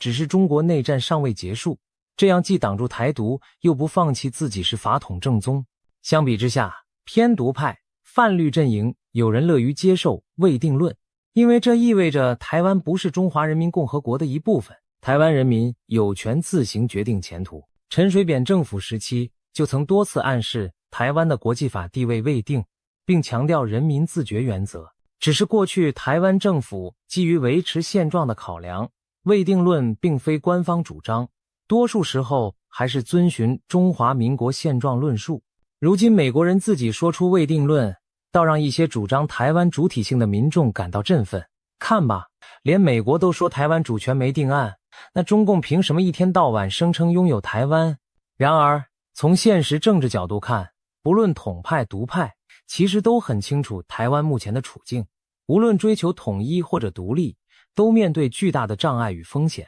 在中共武力威胁虎视眈眈下，台湾要真正确认自己的主权地位，恐怕非得经历一场战争不可。这不是耸人听闻，而是残酷的现实。就像前面提到的那位网友和一些学者所言，要摆脱中共紧迫盯人的局面，唯有决战方能定乾坤。但战争意味着什么？不言而喻。台海之战一旦开打，无论输赢，台湾都将承受巨大代价，谁都希望能不战而获。然而老祖宗有句话，不战而屈人之兵，善之善者也。中共现在就想不战而屈台湾，透过经济利诱、外交孤立、舆论统战等手段，慢慢削弱台湾人的抵抗意志。同时，他们备足武力，以战促谈，逼你认一中。在这种压力下，台湾内部其实更需要团结一致对外。毕竟，相比起统独立场的分野，台湾2300万人共享的最大利益是民主自由的生活方式，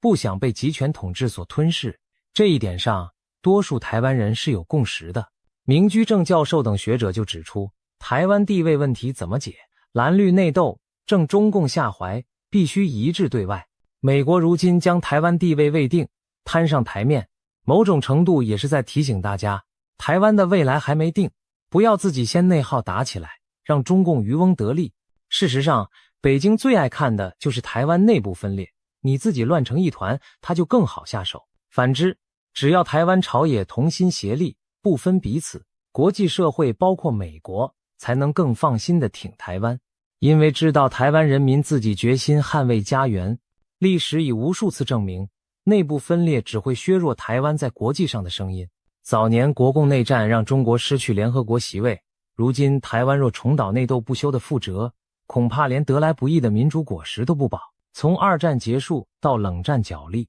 从联合国席位之争到今日台海危机，台湾地位未定论这6个字伴随台湾走过了风风雨雨。它曾是美国手中的一张法律王牌，也是一把双刃剑，既保护了台湾的安全，又让台湾长期处于外交上的模糊境地。然而，不管历史如何迂回曲折，有一点始终明朗，台湾从未接受过中国共产党的统治，台湾人民也一再表达拒绝未经同意被并吞的强烈意志。这片土地的前途理应由在此生活的人民自由决定，而不是由哪一方单方面宣告。美国此番罕见地站出来为历史正本清源，某种程度上也是在向世界宣示，任何对台湾未来地位的改变都不能由中共以武力片面实现。台湾会不会成为美国的第51州？几乎可以肯定地说，不会。那更多只是网民的戏言调侃，美国自己也没有要殖民台湾的意思。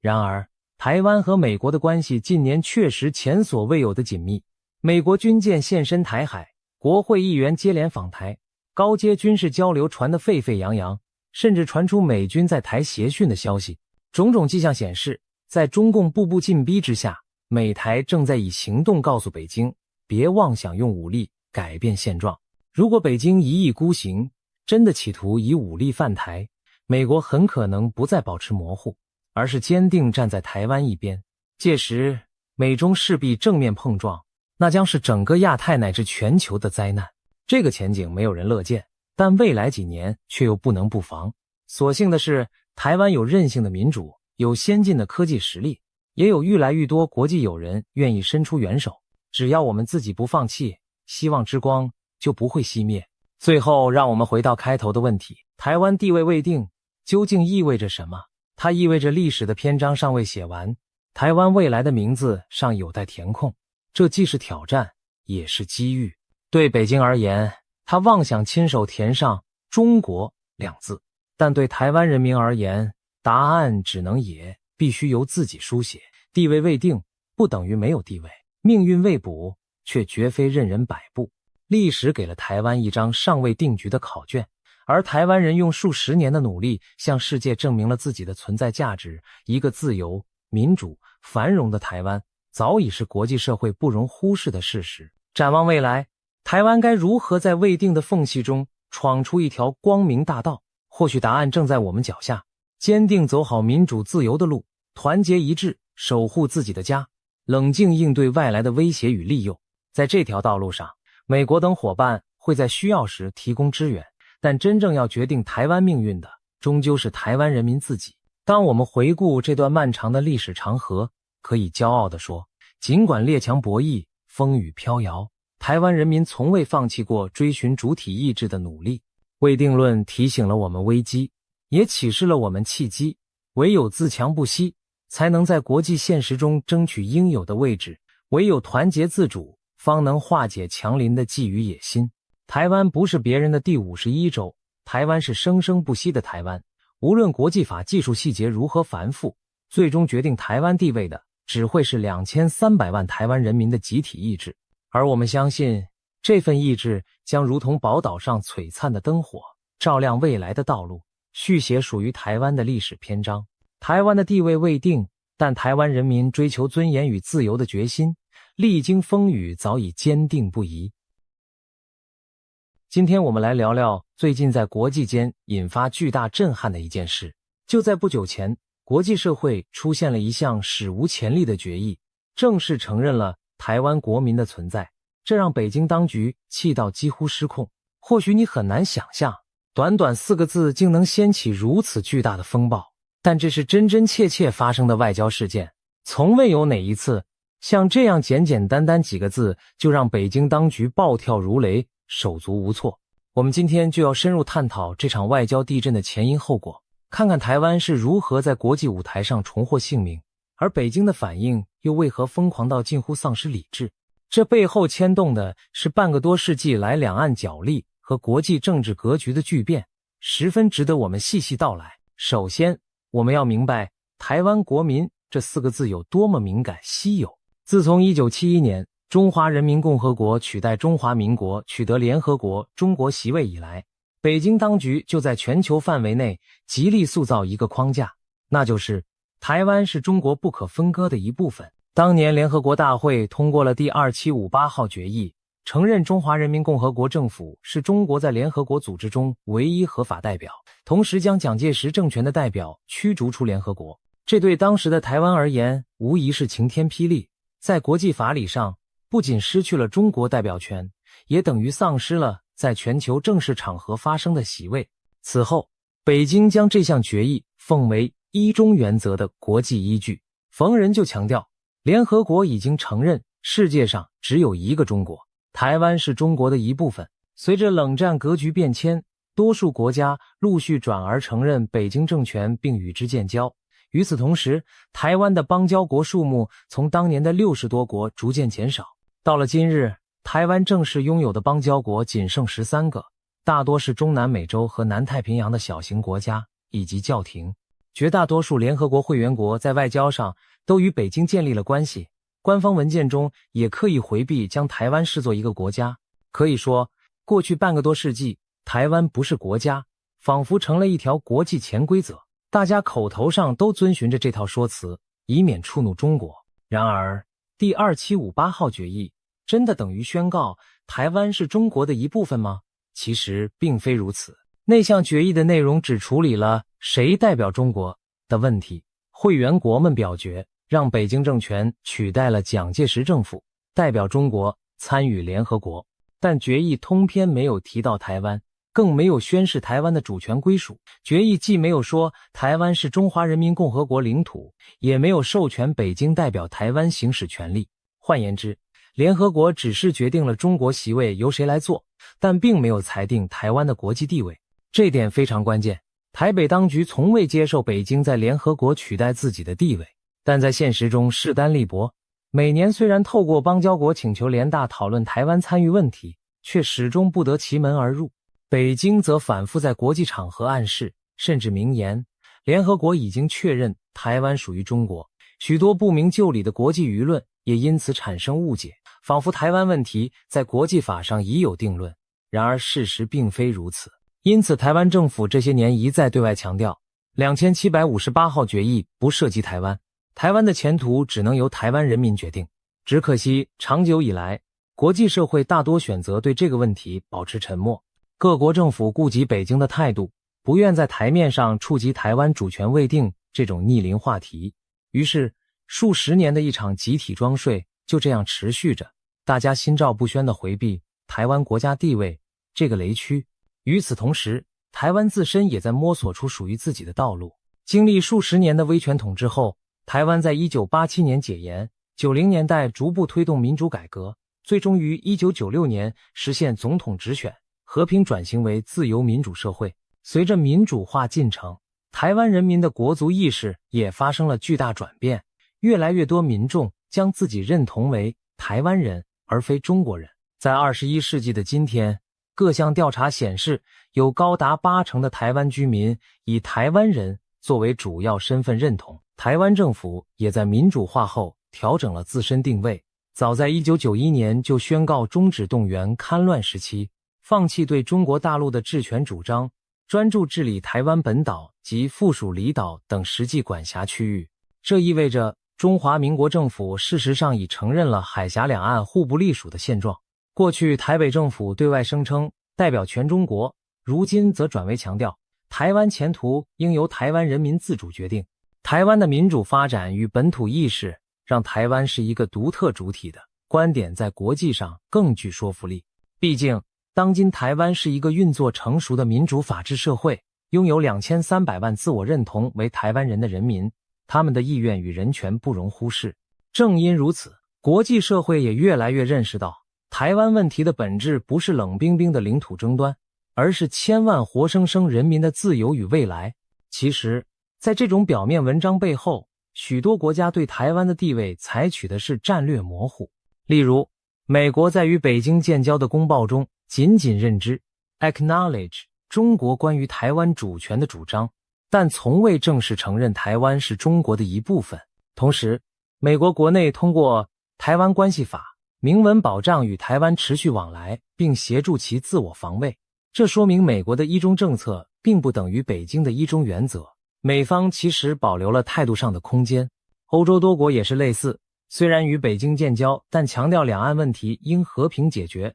反对以片面方式改变现状，对于台湾的定位则刻意保持模糊。换言之，很多民主国家政府心里明白，台湾并非中华人民共和国治下的省份，但为了照顾外交现实，不会在台面上挑明。他们表面上遵守游戏规则，不在正式文件中称台湾为国家，但私底下依然与台湾保持密切的经贸和人员往来。这种微妙平衡维持了很多年，大家不公开支持台湾独立，但也没有完全承认中国对台湾拥有主权。然而，这扇紧闭的大门只要留着一条缝，早晚有被撑开的一天。近年来，中国自身的行为开始让这条缝隙越撑越大。随着21世纪的展开，两岸情势和国际局势都发生了显著变化，过去那种默契式的平衡出现了裂痕。中共当局近年来奉行所谓战狼外交，也就是态度极端强硬，逢人必呛，不惜撕破脸的外交风格。他们频频以愤怒和制裁相威胁，试图压制任何对台湾稍有友善的言行。更有甚者，北京在2005年通过了所谓反分裂国家法，将非和平方式处理台湾问题的选项公开写进法律。该法宣称，若台湾朝法理独立迈进，或出现统一无望的情况，北京将不得不采取非和平手段及其他必要措施。这等于预先为对台动武寻找借口，直接将武力犯台合法化。台湾人民长期生活在此类武下阴影下，却依然坚定走自己的民主道路。这份勇气与坚持更是让国际社会肃然起敬。比如，有国家议长刚表态要访台，北京就以经贸制裁威胁，某国政府文件用了台湾政府这样的称呼，北京立刻抗议召回大使，甚至冻结双边交流。这种咄咄逼人的作风，短期内或许让一些国家有所顾忌，但长期下来却开始反伤了中国自己的国际形象。不少民主国家的政界人士和公众对中国政府的好感度近年来急剧下滑，对中国扩张野心的担忧与日俱增。各种民调显示，许多国家的民众对中共政权几乎失去了信任。总之，北京试图用恐吓维持的沉默，正在被他自己一手毁掉。接下来，我们就举几个重大事件来看看这个风向转变的过程。首先是香港的巨变。2019年，香港爆发了大规模的反送中抗议运动。然而，北京不但没有妥协，反而在1年强行在香港实施港区国安法，全面扼杀香港原有的自由和法治。东方之珠的高度自治几乎一夜消失，民主派异议人士不是被捕入狱，就是被迫流亡，香港的言论自由迅速凋零。这一幕幕透过媒体传向全球，让世界各国亲眼见证了中共政权对自由的无情碾压。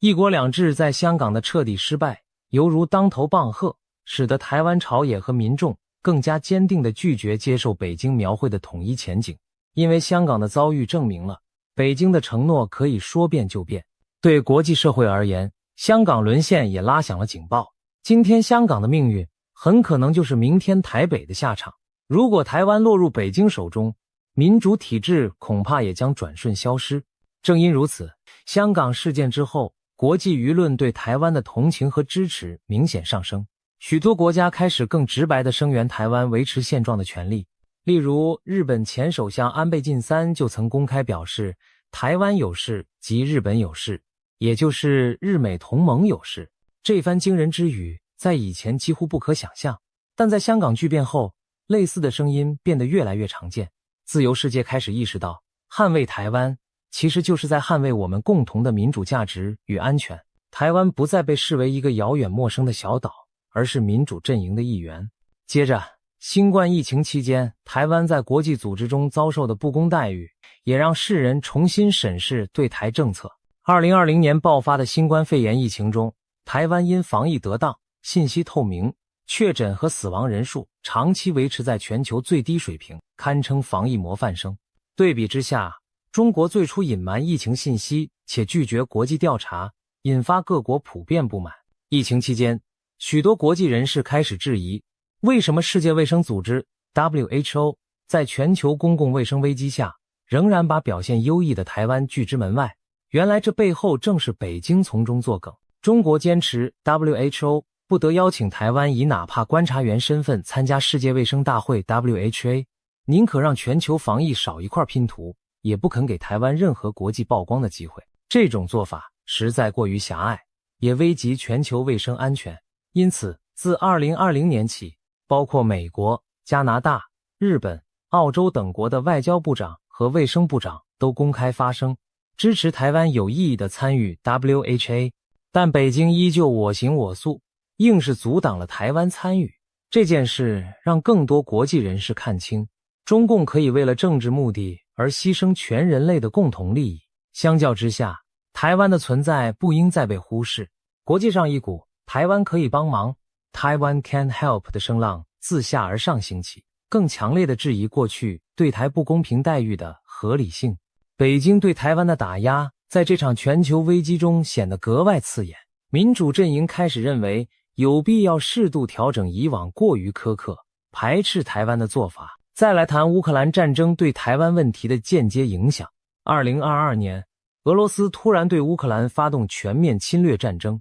这场欧洲二战后最大的军事冲突震撼了整个国际秩序。民主国家群起谴责俄国，并对乌克兰提供军事和人道援助。同一时间，许多人不约而同将目光投向远东的台海。乌克兰的今天会不会就是台湾的明天？俄罗斯和中国这两大威权国家一东一西，皆对邻近的弱小民主国家虎视眈眈，这种相似性引发了全球战略界的高度关注。美国政府多次明确警告北京不要对台湾轻举妄动，并加强了印太地区的军事部署。七大工业国 G7 和北大西洋公约组织 NATO 等重要国际组织的联合公报里，也前所未有地纳入了台海和平稳定的重要性。这一切都表明，台湾安全问题已经国际化。而对中国而言，乌克兰战争是一面镜子，西方国家展现出的团结与决心意味着，若他贸然犯台，可能面临类似甚至更严厉的国际制裁与围堵。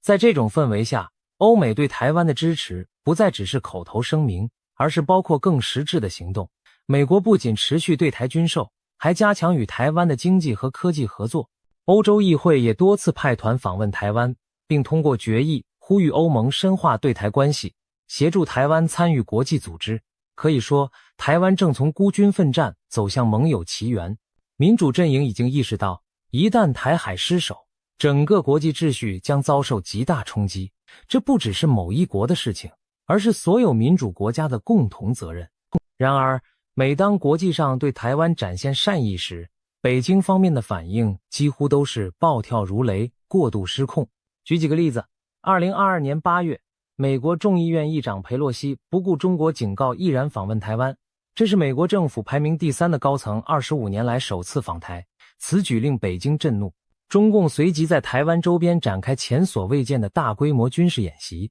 多枚飞弹直接飞越台湾上空，甚至落入日本附近海域，引发区域紧张。北京用意很明显，就是要以武力恫吓台湾和支持台湾的国家。然而，结果适得其反，解放军尽管声势浩大，但在其军演后短短几周，又有更多西方国家议会代表团接连造访台北，包括欧洲议会副议长以及英法等国的国会议员等。大家用实际行动告诉北京，一场军演吓不倒民主国家。再比如立陶宛事件，2021年波罗的海小国立陶宛顶住压力，允许台湾以台湾为名在首都维尔纽斯设立代表处。北京勃然大怒，不仅将两国外交关系降级，还对立陶宛施加严厉的经济制裁，禁止进口立陶宛商品等等。本以为立陶宛会因此屈服，没想到欧盟对此表示强烈不满。不仅欧盟向世界贸易组织控告中国违规制裁，德国、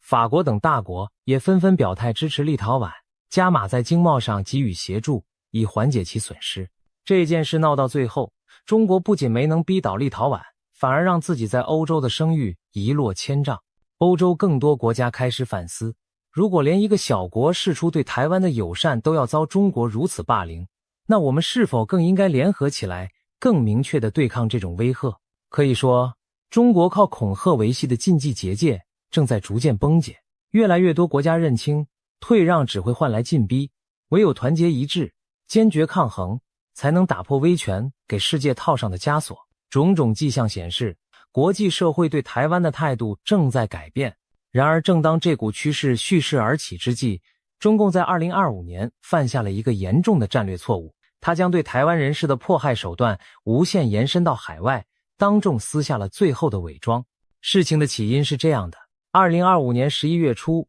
中国官方媒体央视忽然播出一则长达7分多钟的特别报道影片，内容是起底台独分子沈伯洋。片中将台湾执政党民进党的立法委员沈伯洋描述成民族败类、台独顽固分子，声称中国公安机关已经对他立案侦查，准备对他发出全球通缉，誓言将其缉拿归案。影片最后，央视主播甚至以威胁口吻放话，下一个就是你，仿佛在警告所有支持台湾独立的人士和国际友人。消息一出，整个台湾舆论一片哗然，一名台湾民选立委竟被邻国官方媒体公开点名，扬言全球追捕，何其荒唐！要知道，沈伯洋是土生土长的台湾人，身为立委，他的言行完全符合法律，轮得到中国来对他通缉吗？北京此举严重践踏了国际法和国与国间互相尊重的原则。台湾政府方面迅速强烈回应，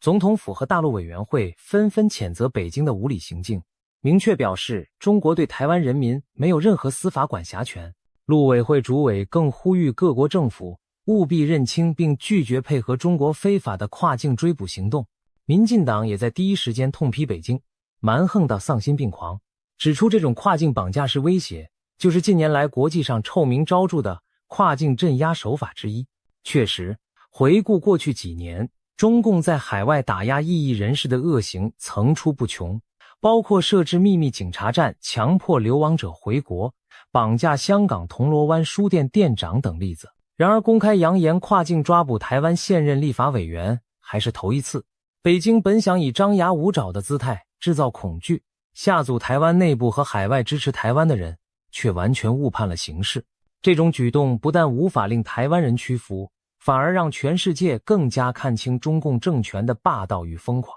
可以说，北京把自己塑造成了国际法治的公敌，原本想用恐惧压迫台湾，结果却引发了自由世界更坚决的集体反弹。值得一提的是，其实在此次事件之前，北京方面早已罗织出所谓的台独黑名单，他们曾陆续公布几批被贴上台独顽固分子标签的台湾人名单，包括台湾的外交部长吴钊燮、前驻美代表萧美琴、前行政院长苏贞昌等知名政治人物，以及几位长期提倡台湾主体地位的民间人士。对这些人，中共扬言要对其终身追究刑责，甚至有地方公安对其中部分人士发布悬赏通告。然而，由于这些台湾人根本不可能踏入中国境内，北京除了口头恐吓并无他法。台湾社会对中共这种黑名单多嗤之以鼻，认为无非是对内宣传的政治把戏。然而这次对沈伯洋发出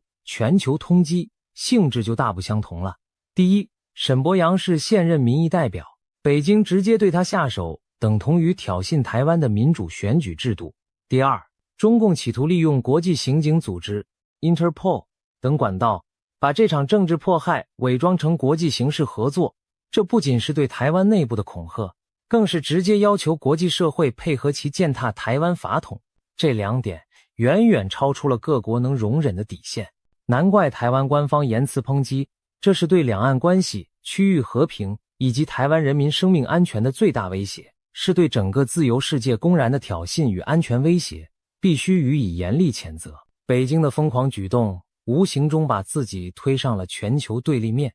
果然，就在北京自以为得计，对台湾摆出一副天网恢恢架势的同时，国际上很快出现了强有力的反制声音，而且是以集体行动的方式表达出来的。这股反弹的焦点就体现在我们开头提到的那项承认台湾国民的国际决议上。事情的转折点发生在2025年11月22日，地点在荷兰海牙。全球支持自由民主价值的主要政党领袖齐聚荷兰海牙，出席国际自由联盟 Liberal International 简称 LI 第209届执行委员会会议。这个组织来头可不小，成立于1947年，已有70余年历史，被誉为民主世界的母组织。其会员来自近60个国家的120多个自由民主政党，清一色是各国的自由派、民主派执政党或主要在野党，例如英国的自由民主党、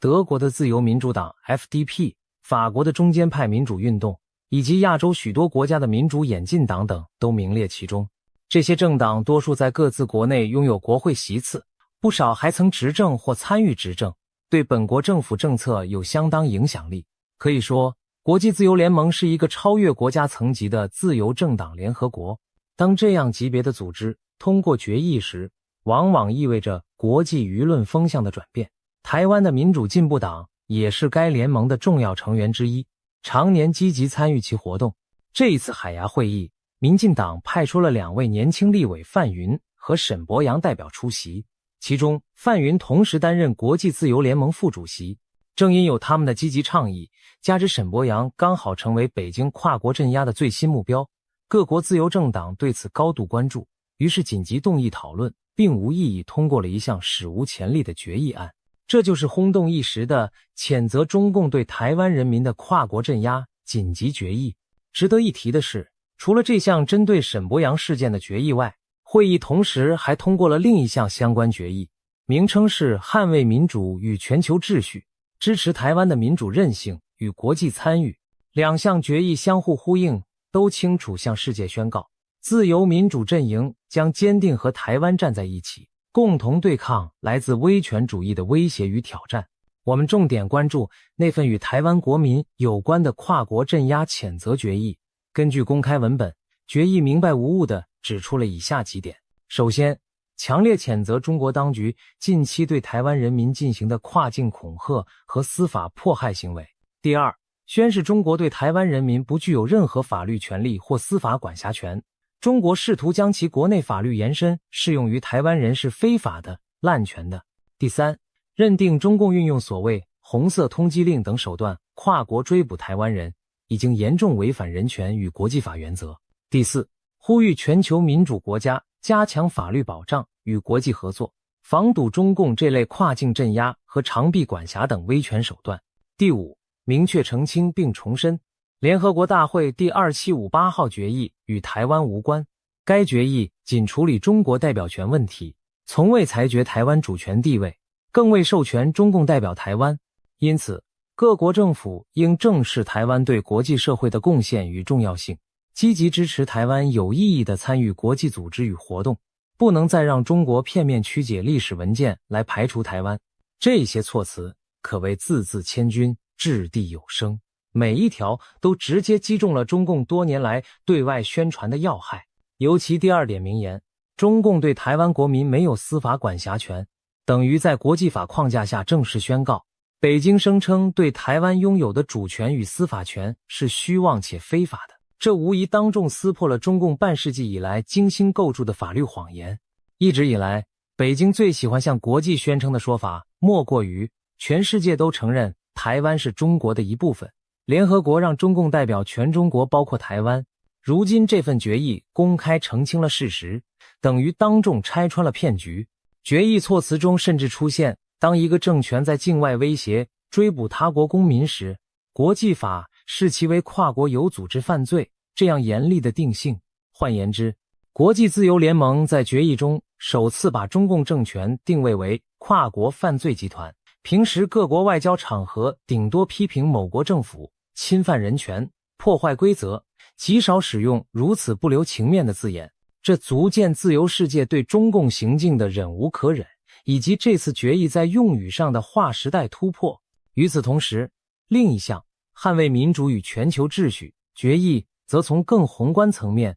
表达了对台湾的支持。该决议谴责中国在国际体系中持续打压台湾，企图透过军事和政治胁迫片面改变台海现状。决议肯定台湾在全球对抗威权主义中所扮演的关键角色，并引用台湾副总统赖清德的一句话：和平靠实力，实力靠韧性，重申台海和平稳定是印太乃至全球繁荣的基石。事实上，台湾在全球经济中，尤其是高科技产业中扮演着不可或缺的角色，尤其在半导体晶片制造领域占据全球过半产能。如果台海爆发冲突，全球晶片供应链将遭受严重冲击，继而引发世界经济的震荡。因此，维护台海和平不仅是价值理念，更是各国的现实利益所在。决议也批评中国长期曲解联合国第2758号决议来阻挠台湾参与国际组织的行为，呼吁各国政府认清事实，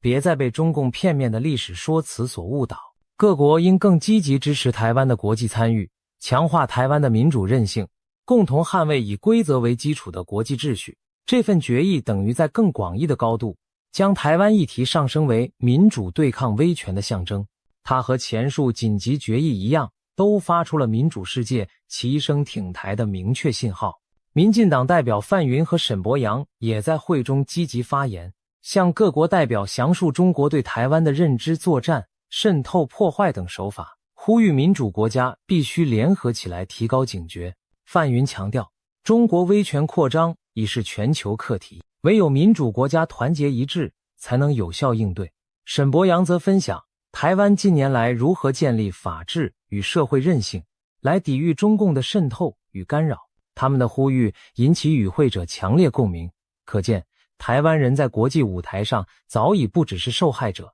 同时也是积极的贡献者与倡议者。这些因素都让决议的通过水到渠成。当决议在会场上无异议通过时，全场与会者报以热烈掌声。这掌声不仅代表对提案人的肯定，更是对这一历史性突破的欢呼。半个多世纪以来，国际社会首次公然、毫不含糊地使用 Taiwanese nationals 台湾国民这个词汇。要知道，国民 nationals 一词在国际法律和外交语境中有特殊含义，指的是一个主权实体的公民。例如说，法国国民当然就指向法国这个国家，同理，台湾国民自然指向一个名为台湾的政治实体。过去各国基于忌讳，经常使用台湾居民、台湾同胞等称呼，就是不愿碰触带有主权意涵的国民。如今这四个字堂而皇之地写进国际决议文件，其象征意义无疑重大而深远。对台湾人民来说，这是久违的尊严和光荣。自上世纪70年代退出联合国以来，台湾二字几乎从正式国际文件中消失，更别提台湾国民这种以前想都不敢想的表述。现在我们终于在国际台面上听到了属于自己的称谓，被当作一个主体来严肃讨论。许多台湾人看到这则消息时都激动得热泪盈眶，直呼这一天我们等太久了。对国际社会而言，这几个字也划破了长久以来的模糊地带，给台湾人民一个清晰定位。是的，他们并非别国的臣民，而是一个拥有自身身份的独立个体。过去各国出于顾忌不愿明说的，如今终于有人大声说出了口。这种豁然开朗的感觉也令许多长期关注台湾议题的国际人士深受鼓舞。而对北京政权而言，这几个字简直像一记狠狠的耳光。中共外交系统过去最害怕的就是听到国际上有人谈论两个中国或一中一台。现在虽然没人直接宣布台湾是独立国家，但台湾国民不是中国国民，这句话已等同于间接否定了北京对台湾的主权主张。有消息称，中国外交部在私下场合对此决议暴跳如雷，斥之为严重的挑衅。可想而知，这种外交上的羞辱令北京当局极度恼火，他们苦心经营的话语霸权正被当众粉碎。尤其值得一提的是，在海牙会议期间，沈伯洋亲自在国际舞台发声，喊出了足以载入史册的一句话。在象征国际正义的海牙国际刑事法院 ICC 前，沈伯洋拍下一张照片并配文写道 Taiwanese nationals are not Chinese nationals， 台湾国民不是中国国民。短短一句宣誓，直接点出了台湾问题的核心真相。这句话传开后，许多人惊呼，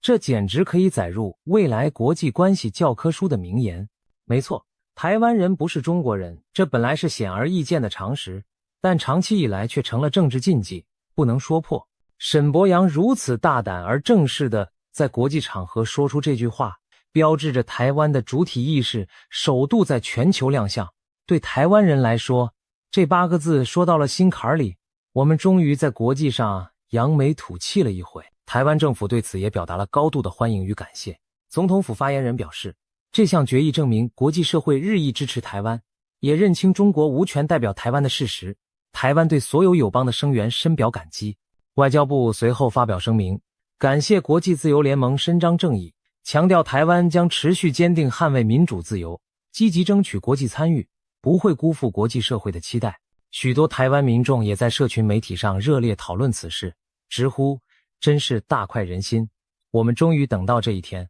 对长期在国际上受打压的台湾人民而言，这份决议带来的精神鼓舞实在难以言喻。对国际友人而言，这也是一个再清楚不过的讯号，代表着新的共识正在形成。而对北京而言，这足以让他们的外交系统一时陷入当机状态，竟有人如此直白地挑战他们常年的禁忌。北京本想把沈伯洋塑造成一个杀鸡儆猴的恐怖样板，不料却让他变成全球民主阵营的英雄与代言人，真是偷鸡不着蚀把米。由此可见，北京此次的误判与失控势必给自身带来长远的外交负资产。放眼未来，我们可以说，第一张多米诺骨牌已经倒下。这次在海牙奏响的序曲，很可能只是民主国家联手对抗中共跨国威权的开端。当台湾国民 Taiwanese nationals 这几个字堂堂正正地写进国际决议之后，其后续效应将无可逆转。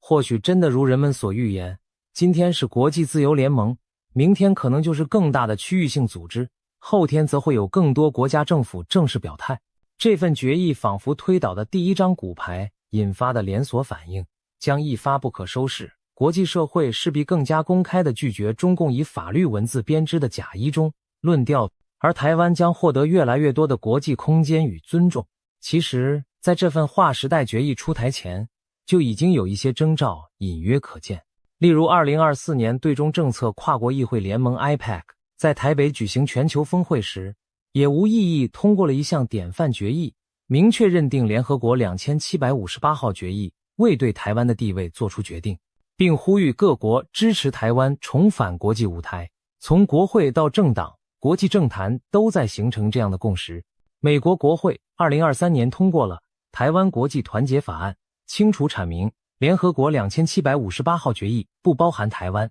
美国政府应对抗中共扭曲该决议、排挤台湾的图谋。欧洲议会也在决议中强烈拒绝并驳斥中共歪曲2758号决议的行为，要求欧盟协助台湾拓展参与国际组织的机会。七大工业国 G7 近2年的峰会联合公报都强调台海和平的重要性，并首度提及支持台湾参与国际体系。所有这些都显示出国际间挺台声音的持续累积，而海牙决议可以说把这股趋势推向了一个高峰，相当于给先前分散各处的声音盖上了一枚国际联盟的官方印章。未来我们很可能在更多场合见到类似的表述被引用、被复制，甚至下一步不排除某些国家的政府直接在官方文件中使用台湾人民或台湾国民这样的措辞。如果说从前各国顾忌北京的反应而有所保留，那么如今既然有一个由60国政党组成的国际组织带头冲破禁忌，也就给其他国家吃下了定心丸。正如多米诺效应一样，国际风向已然改变，一旦开了头就没有回头路。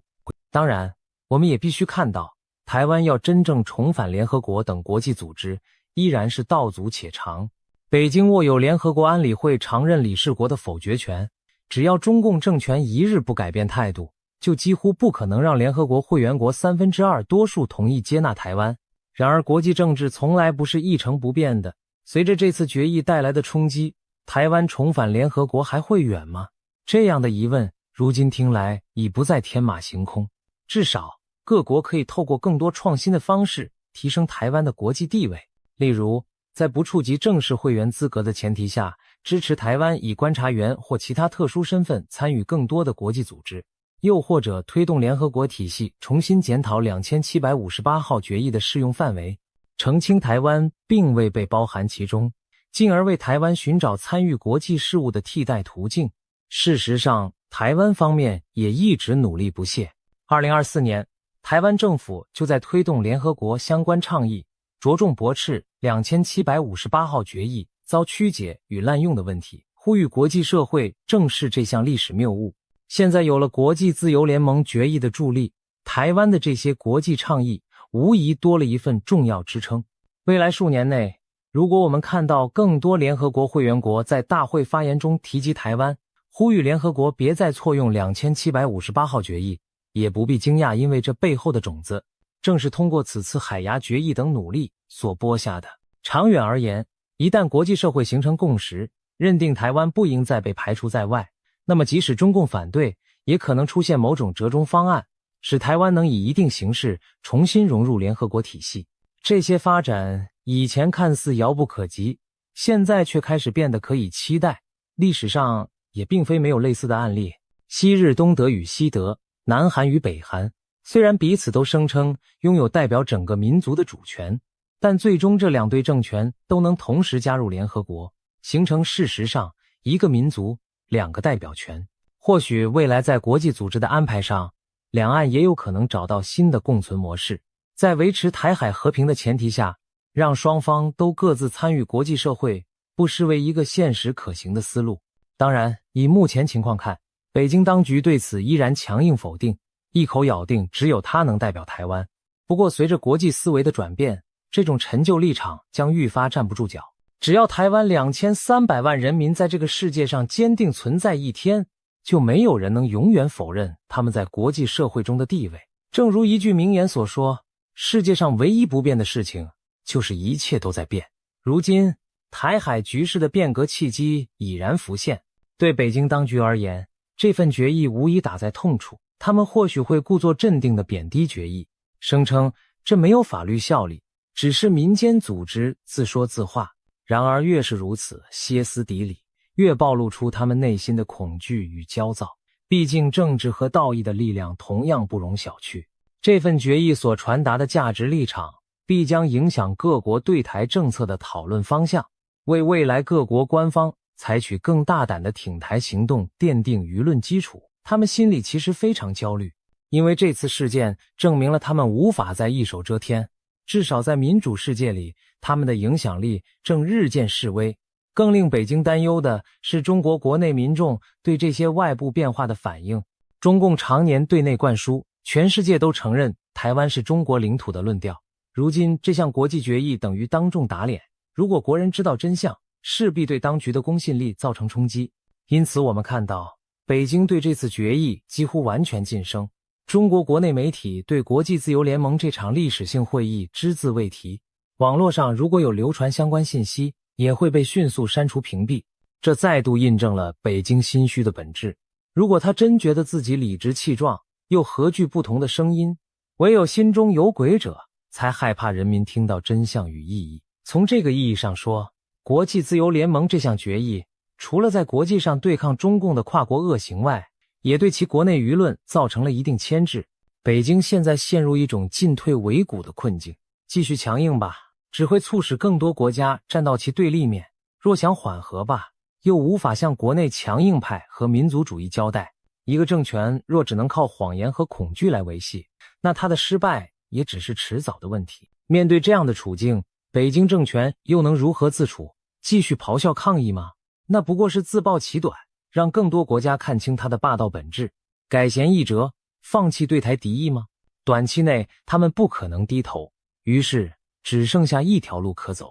对内更加封锁消息，对外逞强到底。然而这种策略真能长久吗？靠谎言与威胁维系的权力终究脆弱不堪，一旦真相在国际传播开来，谎言就再也圆不下去。北京可以暂时封住国人的耳目，却无法扭转国际支持台湾的潮流。展望未来，台湾距离重回世界舞台的中央或许已经更近了一步。虽然前路仍有风浪，但台湾人民绝非孤军奋战在我们身后，有越来越多理念相同的伙伴与盟友。在国际风云诡谲之际，台湾凭借坚定的民主信念和冷静的应对策略，赢得了尊重与支持。这次台湾国民能够堂堂正正出现在国际决议中，就是最好的例证。它告诉我们一个道理，真相也许会迟到，但永远不会缺席。北京试图以高压封杀台湾的国际空间，但现在这道封锁线正被撕开一道裂缝。台湾凭借韧性与实力，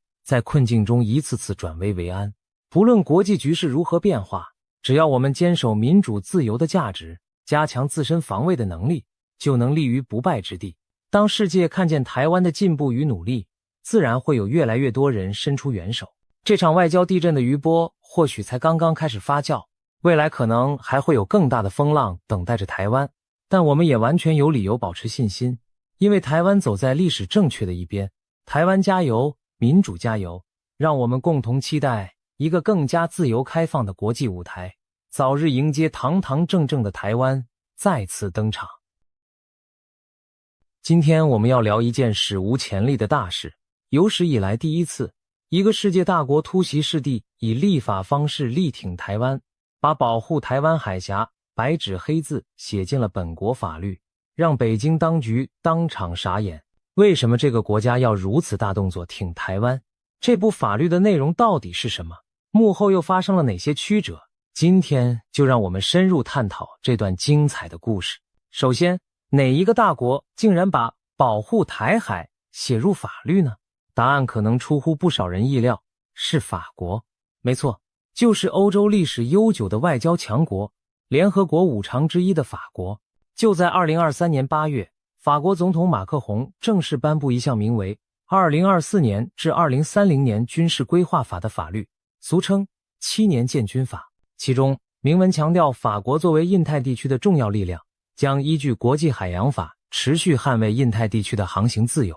尤其特别点名南海与台湾海峡，以维护该区域的和平稳定。这意味着法国正式将维护台湾海峡安全纳入国家法律义务，这是全球首例，从来没有任何主要国家以立法形式承诺保卫台海航行自由。消息一出，台湾各界又惊又喜，纷纷赞许法国此举坚定而有魄力，而北京则仿佛一时反应不及，面对这突如其来的挺台大动作，陷入了难堪与震惊。要知道，长期以来各国大多对台湾问题小心翼翼，而法国此刻竟然走在最前面，这背后发生了什么转变呢？我们不妨把时光拉回几十年前，历史上法国对台湾可不是这样的态度。事实上，法国早在1964年就与中华人民共和国建交，成为西方第一批承认北京政权的国家。当时甚至不惜与中华民国政府断交。在那之后，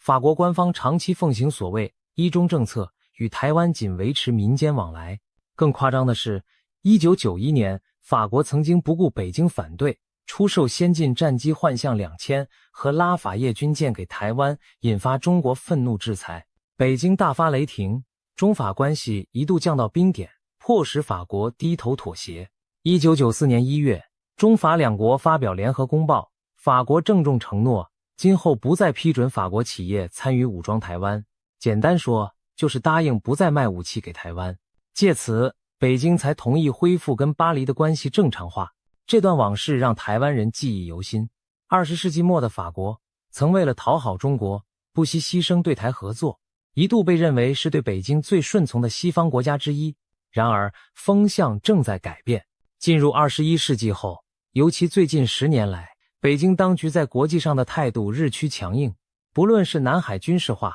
对周边国家的领土施压，还是战狼式外交，都让欧美国家逐渐提高警觉。欧洲各国原本将中国视为经济伙伴，但陆续发现中国的崛起伴随着对民主价值和国际秩序的挑战。一连串事件使欧洲舆论对北京的观感急转直下。2019年，香港反送中运动遭镇压，让欧洲人看到中共对民主承诺的背叛。2020年，新冠疫情蔓延期间，中国官媒与外交官散播虚假讯息，对欧洲国家颐指气使。同时传出的新疆人权迫害，更让欧盟在2021年对中共官员实施制裁。北京恼羞成怒，制裁多名欧洲议员与机构作为报复，结果弄巧成拙，激怒整个欧洲议会。这些灾难级外交操作令欧洲政界彻底认清北京的威胁，许多欧洲国会议员开始更积极地声援台湾，毕竟台湾被视为对抗威权扩张的民主前线。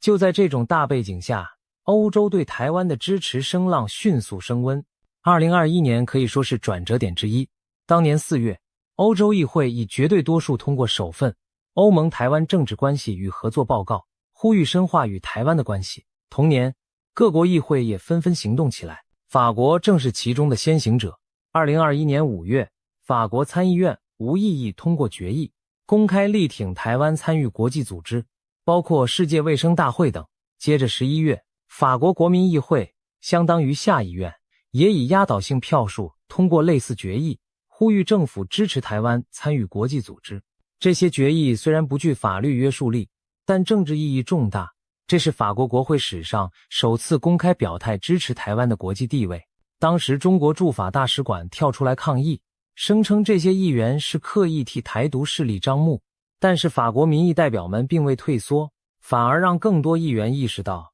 是时候对北京的打压说不了。法国政坛挺台的一股清流逐渐汇聚。2021年10月，法国参议院还组团正式访问台湾，这可是自1964年断交以来层级最高的法国议员访团之一。访团成员包括前国防部长理查等重量级人物。北京之前放话恐吓说，去了就要承担后果，甚至宣布多名欧洲议员将被禁止入境中国大陆和港澳。但是法国参议员们根本不买账，坚持成行。参团的一位参议员奥利维尔·卡迪克回忆说，当他第一次宣布以参议员身份要访台时，中国外交部威胁他不得前往，还声称去就要付出代价。结果卡迪克幽默地在参议院发言，中国只禁止我们去中国大陆和港澳，没提到台湾啊，这不正证明了台湾并不属于中国吗？此话一出，全场议员报以热烈掌声。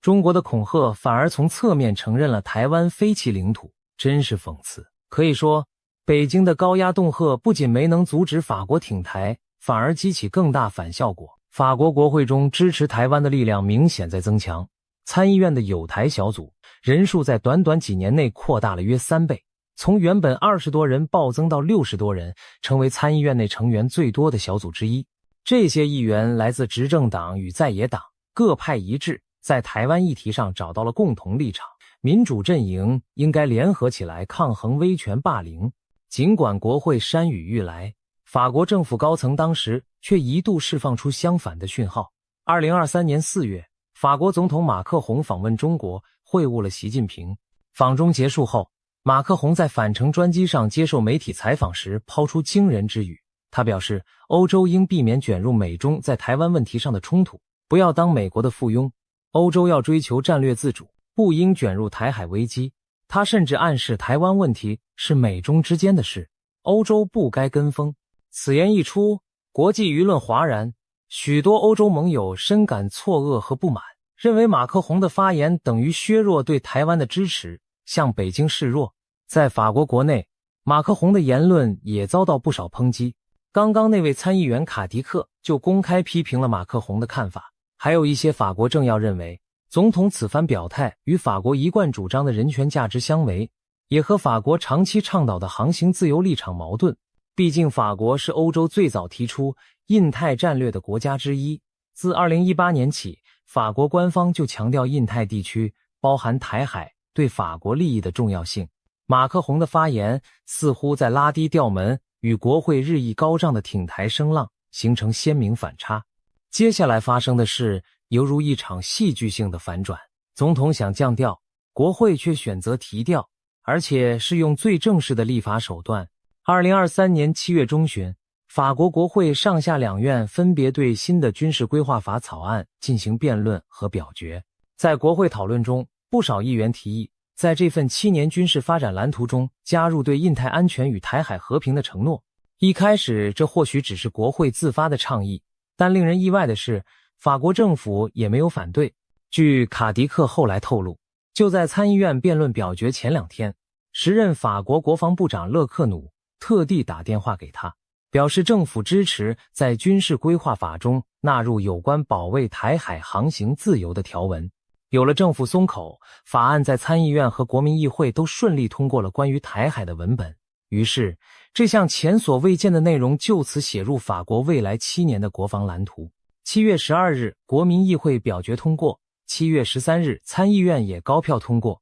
紧接着8月1日，马克宏总统签署颁布法律，尘埃落定。从此，保障台湾海峡的航行自由，维护台海和平稳定，正式成为法国政府的法定责任之一。这可不是一纸空谈的决议，而是上升到国家法律层级的义务，分量远远不同。要知道，这是法国国会史上头一遭在法律中直接提到台湾，连台湾驻法代表吴志忠都激动地直呼发生了不可思议的事情，仿佛难以相信法国真的完成了这件壮举。消息传出后，台北和巴黎欢欣鼓舞，北京则感到极大震撼。台湾政府对此表达由衷感谢。中华民国外交部长甚至称赞法国是民主强国的典范。这项立法令人敬佩，强调这显示出跨国守护台海和平的决心。台湾立法院长游锡堃也公开致谢，赞扬法国成为全球民主阵营中第一个以立法方式挺身捍卫台海自由航行的国家。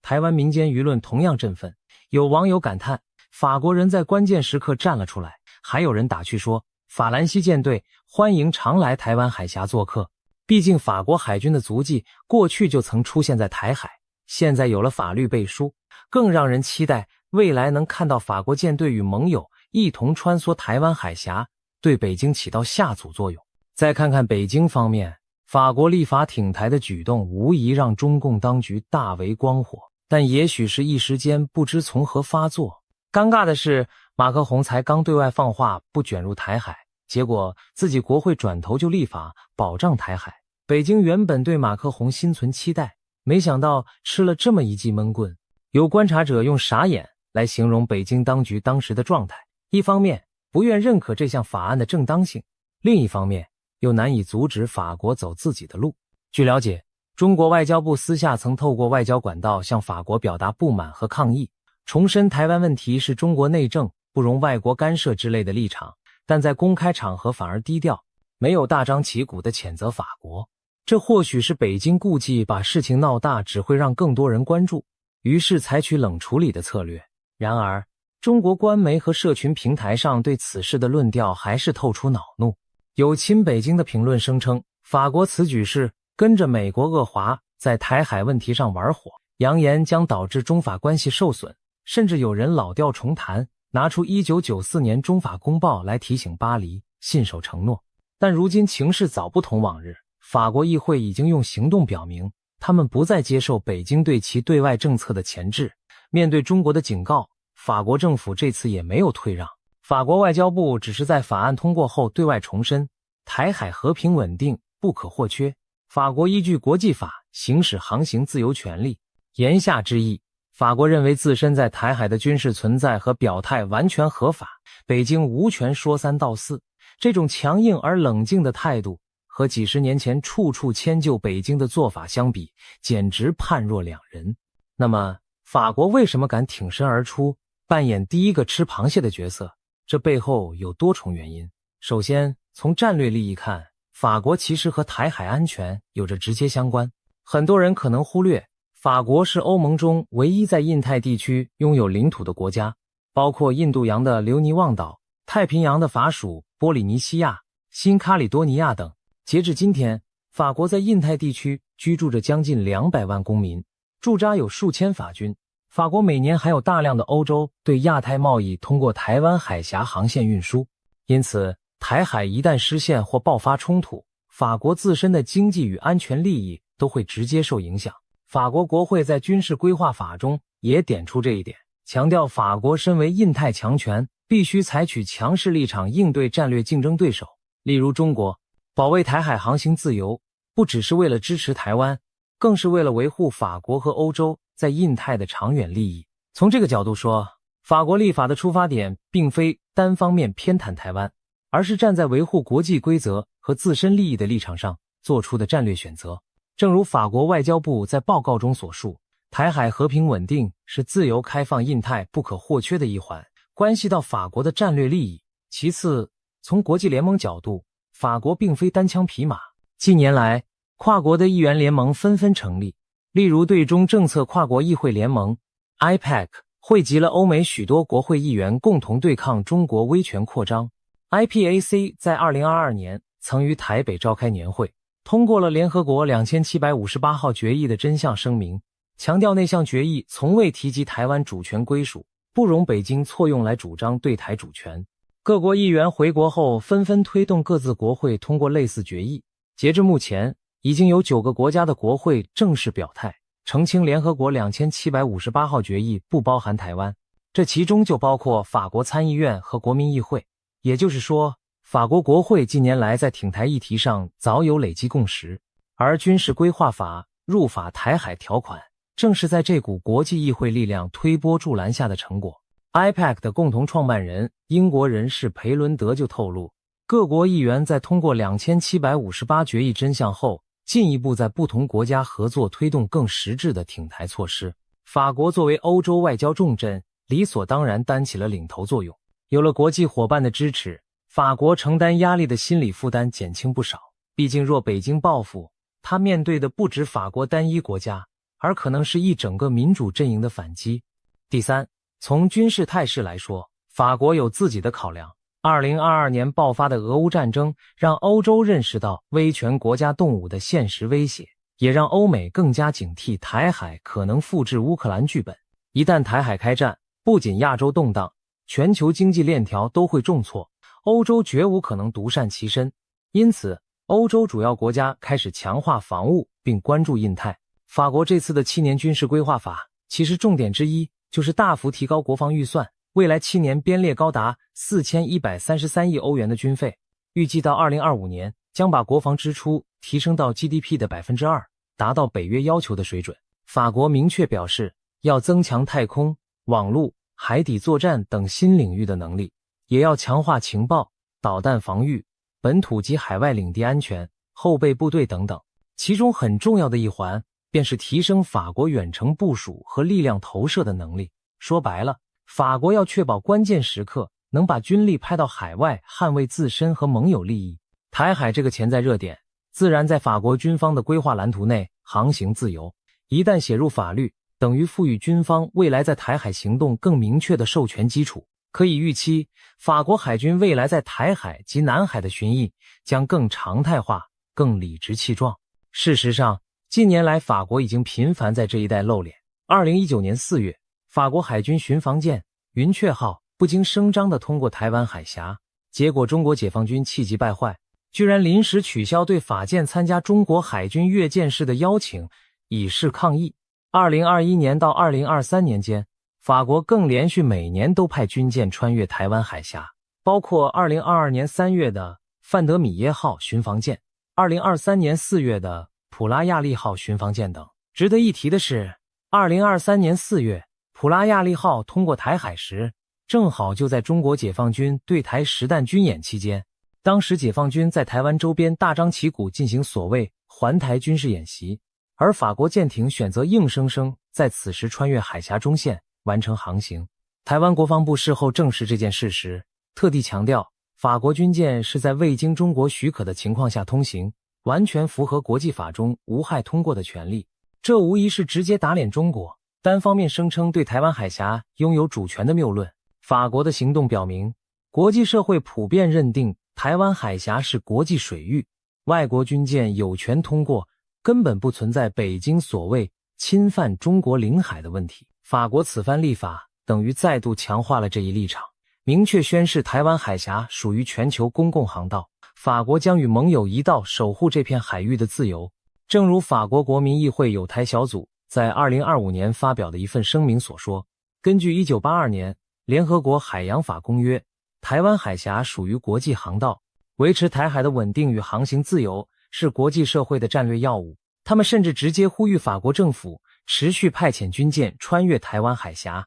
行使无害通过权，维持台海的现状。这些话语和行动无不说明法国上下对于保障台海安全不是嘴上说说而已，而是准备付诸实际的。法国立法挺台的国际影响也相当深远，法国开了第一枪后，其他国家会不会跟进？事实上，尽管目前还没有第二个国家明文把台海安全写入法律，但许多民主国家已经在政策文件上越来越明确地提及台海和平的重要性。比如美国其实自1979年台湾关系法以来，就法律保障提供台湾防御性武器和维持美军抗衡任何对台威胁的能力。近年美国国会更是接连通过台湾旅行法、台湾盟邦国际保证倡议法等，以法律形式强化美台实质关系。2022年底，美国国防授权法也纳入了台湾政策法部分内容，要求加强台湾防务，扩大美台军事交流。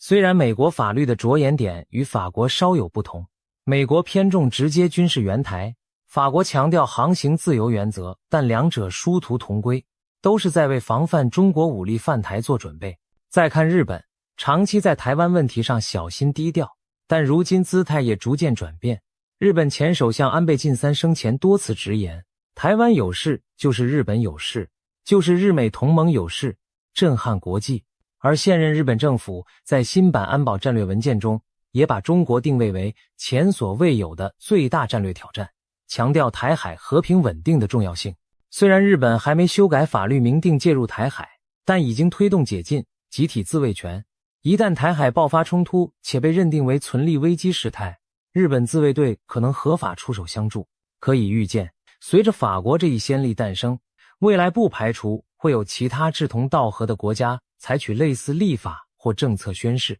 毕竟，北京在台海节节进逼，只会逼出更多的对抗性反应。2023年以来，7国集团 G7 峰会联合公报已连续几次明确提到台海和平的重要。北约的战略概念文件也首度关注到中国挑战和印太安全。欧盟本身虽然步调稍慢，但高层官员也一再表态台海稳定事关欧洲利益。特别是俄乌战争爆发后，欧洲民众越来越能理解台湾处境与乌克兰的相似，都是民主小国，面对强邻虎视眈眈，西方若不及早下阻，代价将更为惨痛。回到法国身上，我们看到的不仅是一项法律，而是一系列外交军事布局的组成部分。学者指出，法国近年正在强化在台湾周边的战略布局，例如，法国积极与台湾周边的盟友合作，跟美国、英国在印太开展联合军演，与日本、澳洲等建立更紧密的防务协议，甚至关注提升与东南亚国家的安全合作。2023年，法国总统马克宏访问东南亚期间，特别与菲律宾讨论了南海与台海安全议题，表达出协助菲律宾提升海上防务能力的意愿。法国的军火工业也瞄准东亚市场。例如法国正在推销先进潜舰给菲律宾等国，如果这些合作成真，将进一步压缩中国在周边海域的空间。可以说，法国正把保卫台海纳入其整体印太战略的一环，并试图团结更多伙伴，一起维持区域平衡。台湾则被视为检验民主阵营决心的一块试金石，连台海都守不住，国际秩序将全面崩解。所以，法国此举也是向全世界表明，面对专制扩张，民主国家有能力也有意志联手维护和平。这场史上第一次的大国挺台行动，不禁让我们思考，接下来会如何发展？会不会有更多国家跟上法国的脚步，把对台支持写入正式政策甚至法律？北京又会不会因此变本加厉，以强硬手段回击？目前看来，中国在台海周边的军事施压仍在持续，几乎每周都有战机、军舰骚扰台湾。然而，国际社会对此的反应也今非昔比，除了谴责声明，越来越多实际行动正在成型。美日同盟加强演训，美澳日菲4国启动海岸警备合作，英国派遣最大航母打击群驶入亚太，德国也计划2024年派军舰重返印太巡航等等。台湾问题已经不再是遥远的东方局部议题，而成为牵动全球战略格局的焦点。而法国作为西方传统强权，此刻选择主动担责，更具有标志性意义。未来一旦台海局势恶化，法国的法律义务将敦促其采取行动，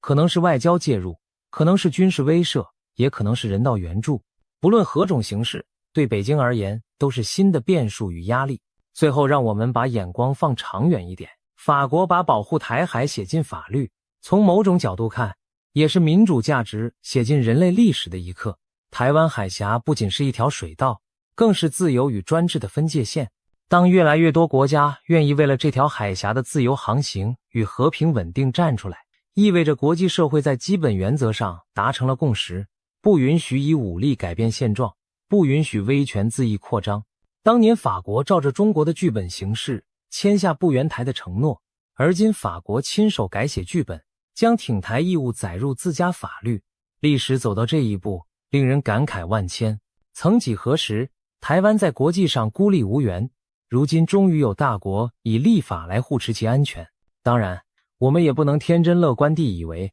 凭这一道法律就能高枕无忧。北京当局的野心不会因此消退，台海仍处在危险边缘。然而，正如一句名言，邪恶之所以猖獗，只因善良的人沉默。现在，法国和其他民主国家选择不再沉默，他们用行动传递讯息。台湾的命运攸关着自由世界的荣辱。未来若有风暴来临，我们将看到更多正义力量汇聚台海。法国的这一次，史上第一次，正点燃了国际合作保卫台海的新火炬。展望未来，台海能否守住和平，民主阵营的决心和中国的企图心终将迎来一场角力。或许我们无法预知结局，但可以确定的是，从今以后，台湾海峡上不再只有风吹浪打，还有自由世界坚定的目光与身影。法国的法律已经写下庄严承诺，这既是对历史的交代，也是给予北京的一记警钟。